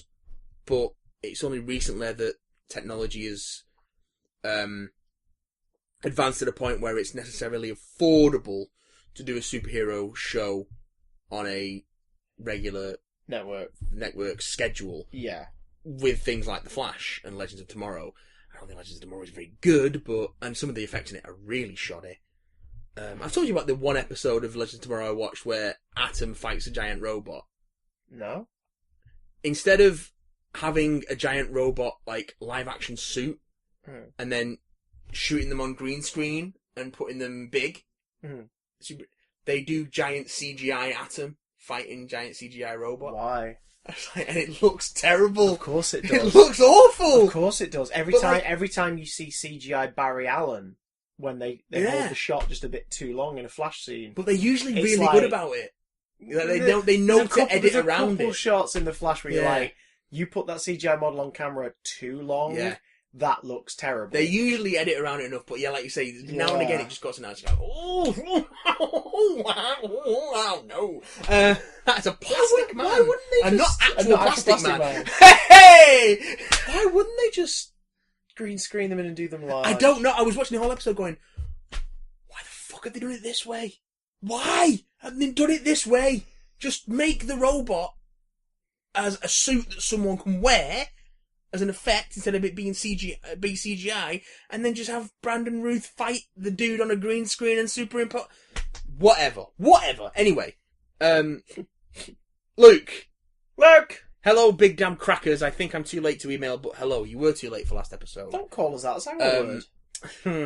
I just found out that episode is our word. I just found out that although our teacher heavily implied it, the Macbeth we are going to see isn't Eccleston's, I will still get working on that poem, Chris. Fair enough. Promise the poems. I met Nicholas Brendan and Emma Caulfield. Xander and Anya from Buffy at MCon Nottingham. What nice guys they are. I chatted with Nick Brendan, although I couldn't afford an autograph, but we talked for a while then and he gave me one for free. Sweet. Nice. Love it. Have you ever met any of the Buffy cast? Yeah, I haven't. I've met James Masters. Yeah. Got a photo with him like 12 years ago. Yeah. So I can't find it, and even if I did, it wouldn't go up because I look like a tiny, slim, attractive person. He was lovely. I chatted with him briefly. And met Anthony Stewart Head. Oh, yeah. Who's fucking lovely. Yeah, I imagine. And got an autograph with him. Autograph of him. I don't think if I met anyone else from Buffy. I don't think I've met anyone. I think I've chatted with Armin Shimmerin, Principal Snyder. Yeah. Whilst going up with someone to get a Star Trek autograph of him. Armin Shimmerman's great. He is great. He is freaking great. There's probably someone else, and I'll kick myself for not remembering, but I think those are the only Buffy actors I've met. Tweet it out later. Yeah. No. Please do a Buffy episode. Do just a short one this week. Ish, Tata, Luke, the Ginger. We probably should do. We're going to do some Buffy stuff at some point. We've got plans for Buffy flavoured content. What form it'll take, we're not sure. But Buffy Flontent. Hey, this one comes in from Ian, and it's simply my favourite bit of ghost stories, and this picture. What? Huh? I don't know. For those watching without video, which is all of you because this is an audio podcast, this is a picture of Sooty pulling Sweep's ear. I think it's just because maybe we saw it like 3 weeks ago. I can't quite no remember. idea what context that relates to ghost stories. But thanks, Ian. Maybe they've been watching the Amazon documentary series Ghost Stories, which is just about a bunch of middle-aged American ladies doing the Ghost Bros thing, but not being as obnoxious. Oh, Lou's been watching that recently, and I'm like, why? What is this? We know you're here! I'm like, yeah, 20 minutes to go. Nothing's going to happen. Bye. Yeah, I hate it when it's like that in the bedroom. This one comes in from George, with the title "Get Lost Squidward."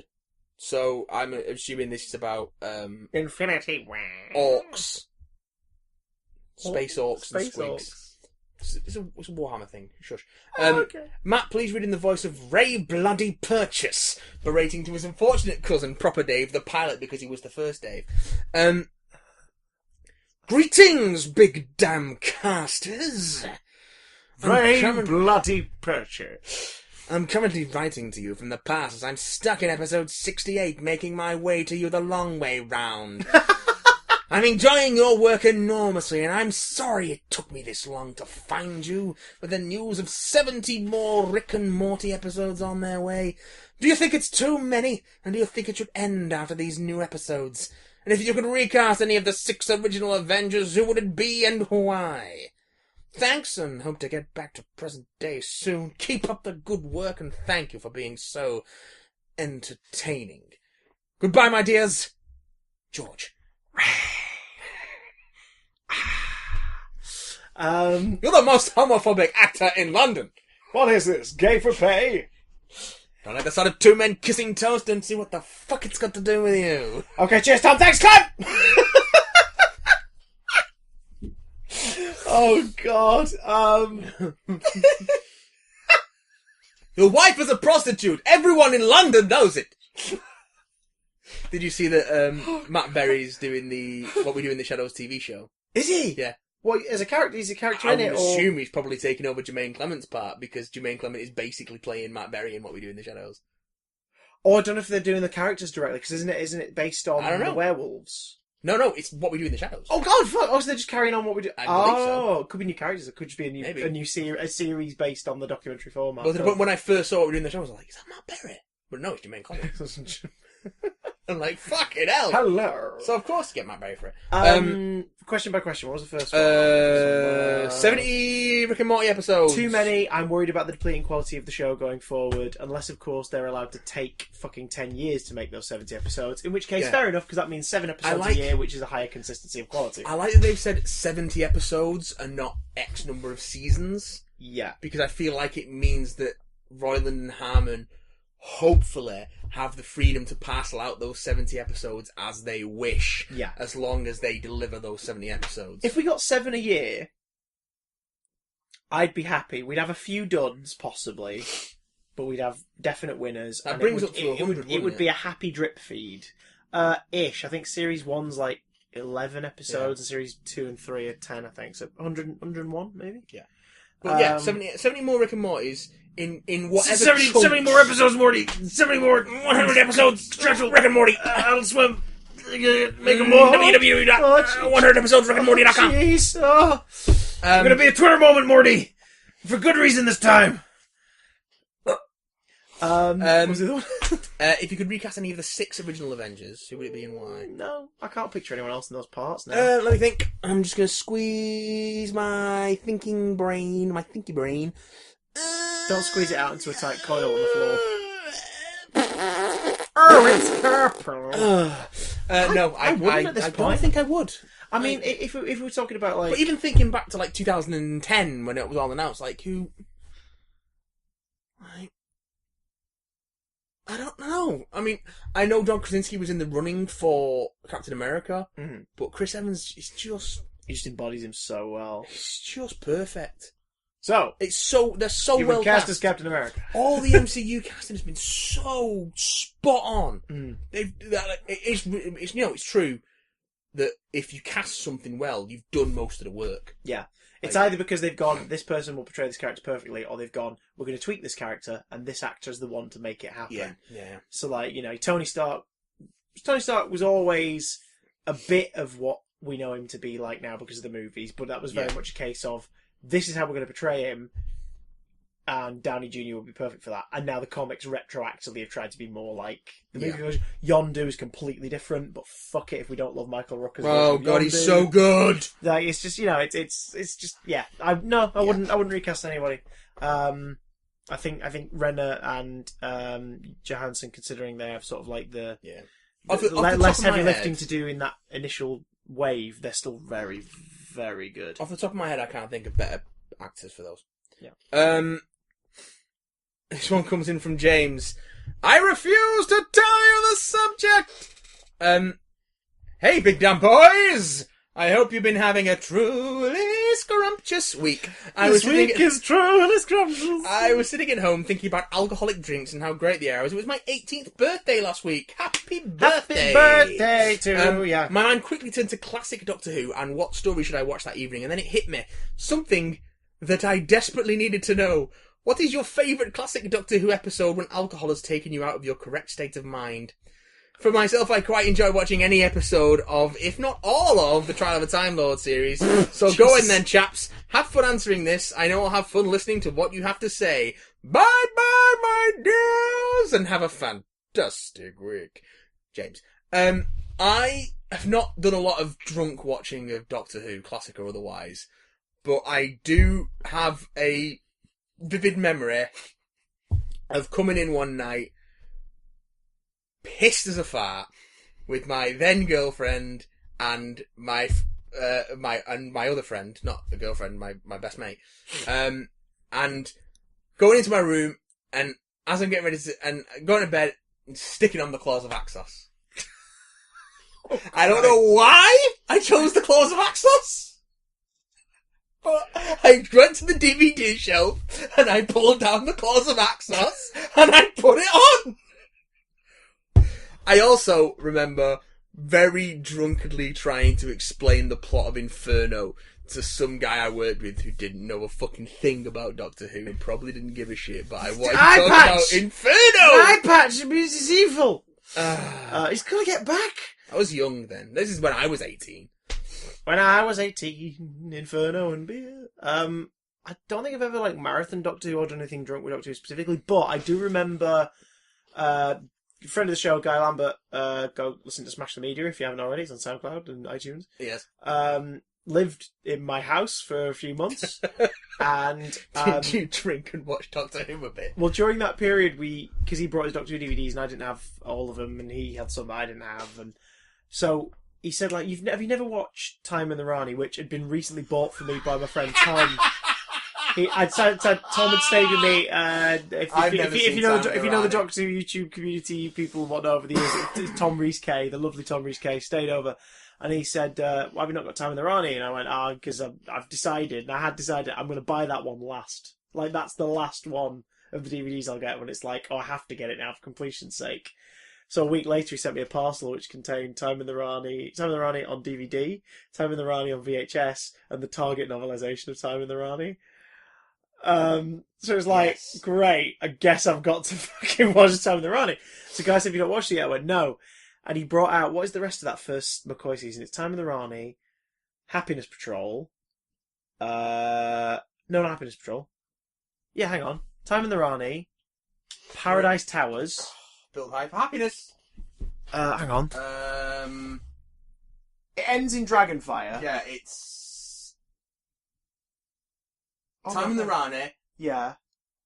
Greatest show in the... No, that's later season. Yeah. Time in the Rani, Paradise Towers, Delta and the Bannermen. Yeah, and then Dragonfire. Because Ray from Delta and the Bannermen was originally going to be the new companion, mm-hmm. and then they wrote Ace. Yeah. And decided to go with her instead. Yeah. And he said, right, let's watch Time in the Rani, and we did. I remember we got a bit drunk.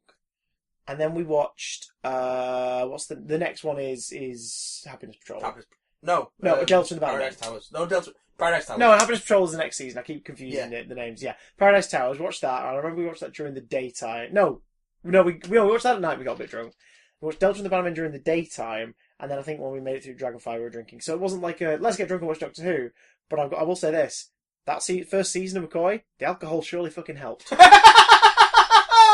The only one of those I've seen. No, I've seen Paradise Towers and I've seen Dragonfire. I've seen Delta and the Bannermen.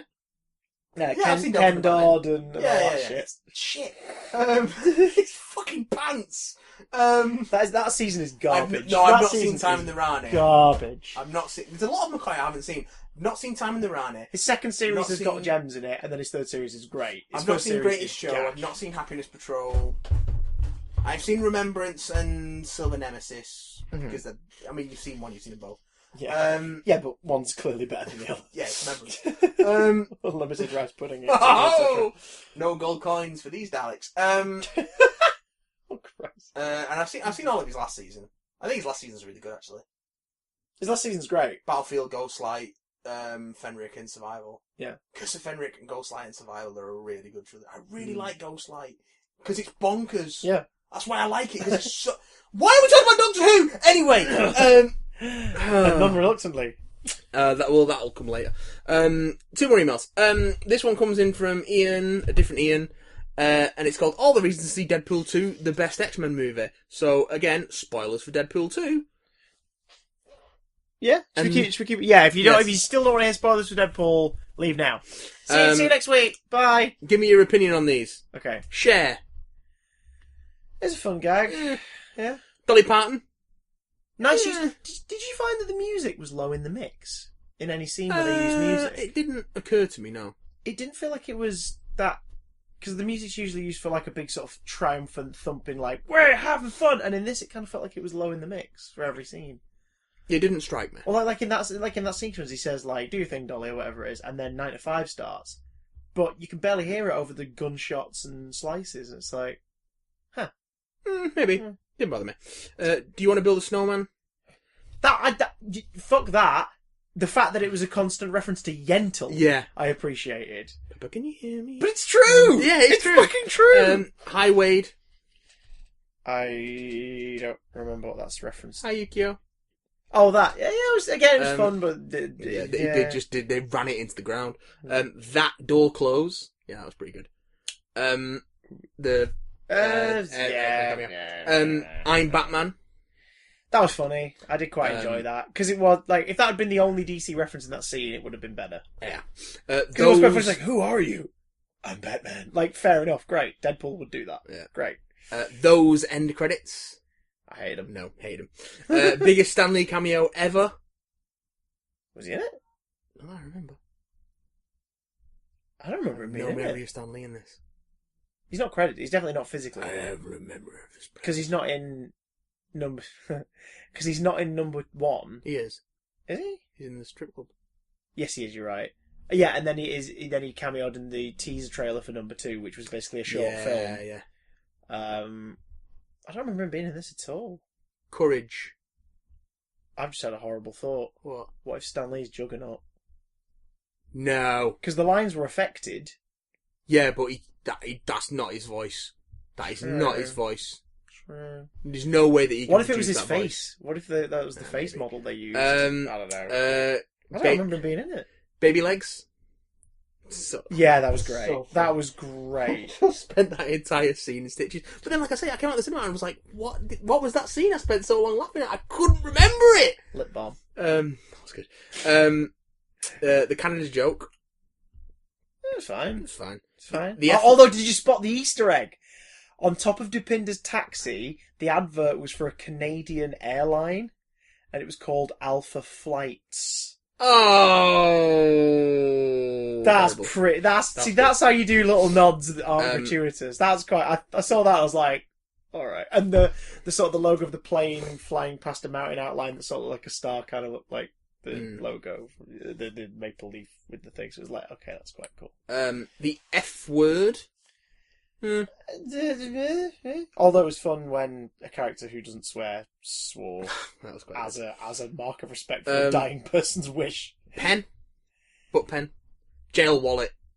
Jail wallet. Yeah. Yeah, forget the book, but the jail wallet was the better part of that joke. The 11 joke didn't really land, I don't think. It was almost too quick. I had to stop for a second and go, oh, that was a Stranger Things joke. Yeah, but it didn't land for me. Yeah. It just, no. It must have make sense, because she's No. not like her at all. No, not really. The Bond I have a intro. feeling it was dubbed, actually. The Bond Because intro. I think it was a joke about her second season look. Oh, maybe. So I think it was more of a dub. The Bond intro was great. Yeah. Once I got over the feeling of what happened before it. Yeah, I just left a sour taste in my mouth. But Tomorrow. I love the fact that it made sense of the Celine Dion song. Yeah. That's why it exists. Because it's a Bond intro. It's Yeah. like, oh, that's great. What was the other one? Tomorrow. Yeah. The Wait- use of Annie was fun. Went on too long. Yeah. Went on too long. And more. Ian will agree to disagree. I enjoyed it, man. Final email. Ever. Like, ever. So many Doctor Who questions.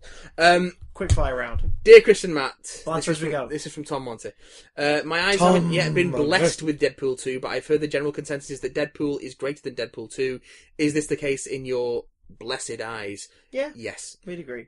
Chris, which of the more videos that you've made as a Five Who fan was the most fun to make? Ooh, I've not made that many. Unless, of course, you're carrying like all the cameo and crossover ones and stuff back in the day. Most fun to make was probably the Dan's video, the Crimson Zone, the Once Upon a Time Lash, because we got to make the majority of that. Didn't we? We shot chunks of that. That was quite fun. I think it turned out really nice as That well. was quite overall. fun. I enjoyed that. The hag from that made a cameo in Dan's latest video. Fucking hell. Dan recently, I don't know if I caught up yet, but Dan recently did a video called "The Biggest Doctor Who Fan." And when you click on it, it's a trailer for like a 1940s sci-fi movie about a giant man. Do you know what I mean? And he's just asking Doctor Who questions. At one point, someone says, like, "Someone think of the children," and he's like towering over a building, and he goes, "It's not a children's show." He just like attacks and stuff like that. I love how the Five Who fans are increasingly tangentially making Doctor Who videos. Oh god! Like So good. recently, there's been 2 analytical videos with very sensible, straightforward points, and the channel is just being bombarded by like nasty comments all the time. So we're more than happy. Like, I mean, my recent one, I always go for more sketches anyway. But my recent one was called "Bad Wolf Deleted Scene." When you click on it, it's a sketch, but. I was expecting people to be annoyed, but no, the actual factual stuff's got more annoying. But no, I really like Once Upon a Time Lash. The hag appears in that video briefly as a cameo, and it's quite funny to see him wearing that stupid cloak and going, "Talking like this!" On the again. subject. I love the ending of Once Upon a Time Lash. On the subject of. He's just doing the outro, and you're like, "Excuse me, hello, hello, I need some genuine help here, and he's just talking about cigarettes. He's Rod Serling. Talking about how sensual, the flavour of new Pennant Roberts. Brace yourselves for the weekly reluctance. Oh, bring it on. What do you think of that? This is the most specific question. What do you think of that bit in Bad Wolf where Rose is shot into dust by the android, and as the music swells, the Doctor just falls into his knees and stares into the oblivion? I fucking love it so much. Do you share that love? Yeah. As a series, That's a really good moment. As a Series 1 fan, I love that moment because he suddenly looks like he's actually lost her, and then he's complete. It's the fact that he's completely deathly quiet, and he doesn't say anything for the next few minutes when they're detained. And then he executes a perfect breakout with Jack. Yeah. Without them even exchanging a word. Gets to the game station, tries to shut everything down, and then has that moment of, oh my god, it's a trans match, she'll be alive. And that's, yeah, it's really good. It's really good. Like, back when sort of death meant something in that show, it's really good. Well, following on from that, do you like the idea of Rose actually dying in that scene, provided the events, the pattern, the way it's written in a way that Rose didn't become Bad Wolf, etc.? No, because she was the main character of that series, it would have been really unsatisfying if she died mid-story. Well, Tom thinks it would have been the most wonderful companion exit ever, not to suggest that he hates Rose. No, I disagree. No. Mostly just because, again, Series 1 is... She's the main character. Yeah, it's her story. You know, like, shock exits can be wonderful things, but I think in that case, Series 1 is perfect as it is. God, it's so good. Rate all of the new series main companions out of 10. Mine is as follows. Rose... We'll go with the ones you list then. Go on. Rose, 6 out of 10. Rose, 8 out of 10. What the fuck are you talking about? 8, but only because Series 4 happens. Yeah. She would have been a 10 other than that, because the perfect arc of Series 1 and 2, like, she's the main character, and then, oh yay, space boyfriend and girlfriend, this is cheesy and it's really obnoxious to some people, and it's done on purpose to make you feel the way you do. Yeah, her coming back taints it a little bit, but yeah, otherwise. Yeah. Martha, 8 out of 10. Fucking 4 out of 10, no way. 8. Do not like Martha. 8. She loses 2 for Freem Rajaman's performance. Freem Rajaman's got better as a performer as the years have gone by, but... I don't think Martha's a particularly interesting character. I think she is because she knows to walk away. Yeah, I guess. She saves the frickin' world and then is like, this isn't good for me. You don't. Yeah, I guess. You don't respect me the way I respect you, and that's fine. You're going to grow as a person.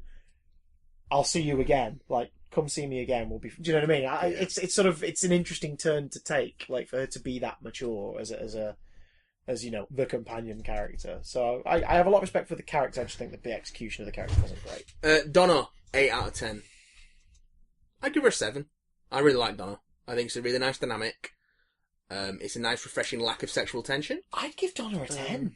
You reckon? In terms of the modern series, I just think Rose is better, so I can't give her more than 8. Yeah, I think we.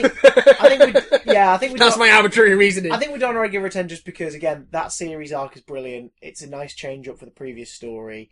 And her exit is wonderfully upsetting because it's like, it's a good she doesn't die, but the Donna that we, the audience, never mind the Doctor and Wilf and Sylvia, the Donna that we, the audience, grew to know and love and see change, is gone. She's fine, she's alive. So you get that weird bittersweet thing of, well, she didn't die, but she kind of did. Yeah. And I think that's really nice. And also, again, just that dynamic of... Because you never really got that at any point on screen in any of the older episodes where the companion was sort of older than the Doctor's sort of perceived personality and age and stuff. Yeah. Like, you get it in the audios with, what's her name? The Trials of the Sixth Doctor. You know what I mean, though, don't you? Yeah, the one in real time. Yeah. I can't remember her name. It's Iris or something like that. It might be Iris. Or am I thinking of Iris Wildtime? Probably. But like that's, you know, that's nice for the audios. The audios have done it. Like, you know, elderly lady travelling with the Doctor. Yeah. Whereas in this case, it's like he's a bit of a petulant kid in his 30s, kind of as the style of his personality, and she's obviously sort of a bit older than him and a brasher. She's a bigger personality than him. Yeah. Which made for a nice dynamic change. And also that's a hell of a personality then. Yeah. She loses points from me a bit because her first story veers a little into the obnoxious. But when she Bride, yeah. Yeah, when she comes back, she's so much improved. Amy, 6 out of 10. Yeah, 6. Karen Gillan brings a lot more to it than the character actually has. Hers and Rory's story should have ended in Series 5. Yeah. After that, they're just kind of around and relying on the performances of her and Arthur Darvill to actually make the characters anything. They're not particularly well-written characters elevated by really good performances. Because those two actors are brilliant. Yeah. And brilliant together as well. I'll go with that. Clara, minus 576 billion out of 10. I'll give her a 4. Clara is not a character. She is an X-character. She has ceased to be anything other than a plot device, so she doesn't actually deserve a rating because she isn't a character. I really dislike her, but I'd give her a 4 just because I think Jenna Coleman, at least as Oswin and Clara the Victorian person... Yeah, so not Clara. I know, but like, again, that thread of that actor portraying this character split up and whatnot, like, she has moments... Which didn't make any sense! But ultimately, unlike Amy and Rory, where they're poorly written but elevated by better performances, I don't think Jenna Coleman quite does the same for Clara, and Clara just becomes a non-entity in every possible way. I'm not going to let you have Oswin and Victoria Okay, fair and Clara. enough. Alright, in that case, 2. Because they're not Clara. 2 then. As much as they're intended to be. 2. She loses any points higher than that simply because of that whole frickin' throwing the keys into lava thing. Oh, but it was a dream, so don't worry about it. Don't care. She still nearly did it. I just don't have a sense of who Clara is. Neither does the show. Because it's just so... She's a teacher. Now she's a nanny. Now she's a babysitter. Now she's bisexual. Now she's madly in love with this bloke. Oh, he's dead. But it's okay. She's snogging Jane Austen, apparently. As Bill. 7. 2 out of 10. I'll say 7. I'm going to say 7. I really like Bill. She was enjoyable, but she got wasted. Yeah, but she had one season. She had one strong season where her journey was she was a character. She was a well-defined character. She had a journey. She had an arc. I'm upset that it ended as soon as it did, and also ended in kind of a naff way. Yeah, and I would rather she have died as a Cyberman. I think it would have been. That would have been an example of I can't believe they did that. That works. It was but even then, it was when they brought whatever version of her back for Twice Upon a Time. That's where it fell for me. Yeah, I was okay with the Starlight stuff. That was fine. Yeah, but the Twice Upon a Time. I mean, Twice Upon a Time was bollocks. Love Tom Monte. P.S. I hope you weren't as generous as I was with your Clara rating out of 10. Oh, well, technically we were more generous with. But I mean, I refuse to give her a rating because she's not a companion. She's a plot device. Played by Jenna Coleman. But run, you clever boy. Fuck off. That's my catchphrase for this. And so many of these things, the things that we talked about in this podcast, have just made me go, you know what? Fuck off. Well, before you fuck off, gentle listener, just fuck off with that. Next week, in case you haven't noticed, is episode 100! What are we going to do, Chris? So unless you're 40 episodes behind and catching up, what I'd like this lot to do is I'd like you guys to email in any stuff you normally want to have answered, and this, that, and the other. If you catch Deadpool 2 and want to send your thoughts, go for that. But I'm also curious. We're approaching 2 full years of Big Damn content since the channels have begun. And episode 100 of the podcast, I want to know, what are your favourite bits? What moments do you remember from the last 100 that you're like, oh, that sticks out? All the bits we didn't. Yeah, all the bits that... what are you least... All the bits that people like are the bits that we didn't like. Probably, we'll find out. But, like, you know, what are your favourite videos that we've made? What are your favourite memories of the streams? Just hit us. Hit us with what are your favourite Big Damn bits from the last 100 episodes? Aside from that, just, you know, go forward in all of your beliefs and prove to me that I'm not mistaken in believing that Clara is not a character. True that. She is a plot device. Run, you clever boys and girls. Run to bigdamncontact@gmail.com, at bigdamcast on Twitter. And don't forget, watch the Big Damn stream. Yeah, Big Damn stream on Twitch, boy. I'm Mad Maxing at the moment, and I'm eventually backlogging. I found a game to stick with for a little bit because I'm enjoying it. You're having a ball with that. It's fine. It's like, oh god, it's like someone took Shadow of, well, it's Warner Brothers, so it's Shadow of Mordor, but they flattened the land out with a car. There's a car in this. I want to play that version of Shadow of Mordor. Yeah, play Mad Max. It's Shadow of Mordor. Shadow of Mordor, but we've just given you a quad bike. Yeah, it's called Mad Max. God. Oh, right, I'm going now. Are you? Yeah, I'm up at, I'm in work at 5:30 in the morning. Oh Christ, you better dash then, Squire. And you lot, better get the fuck out of here with my eye holes. We'll catch you later. They're my eye holes. Daddy, can you hear me?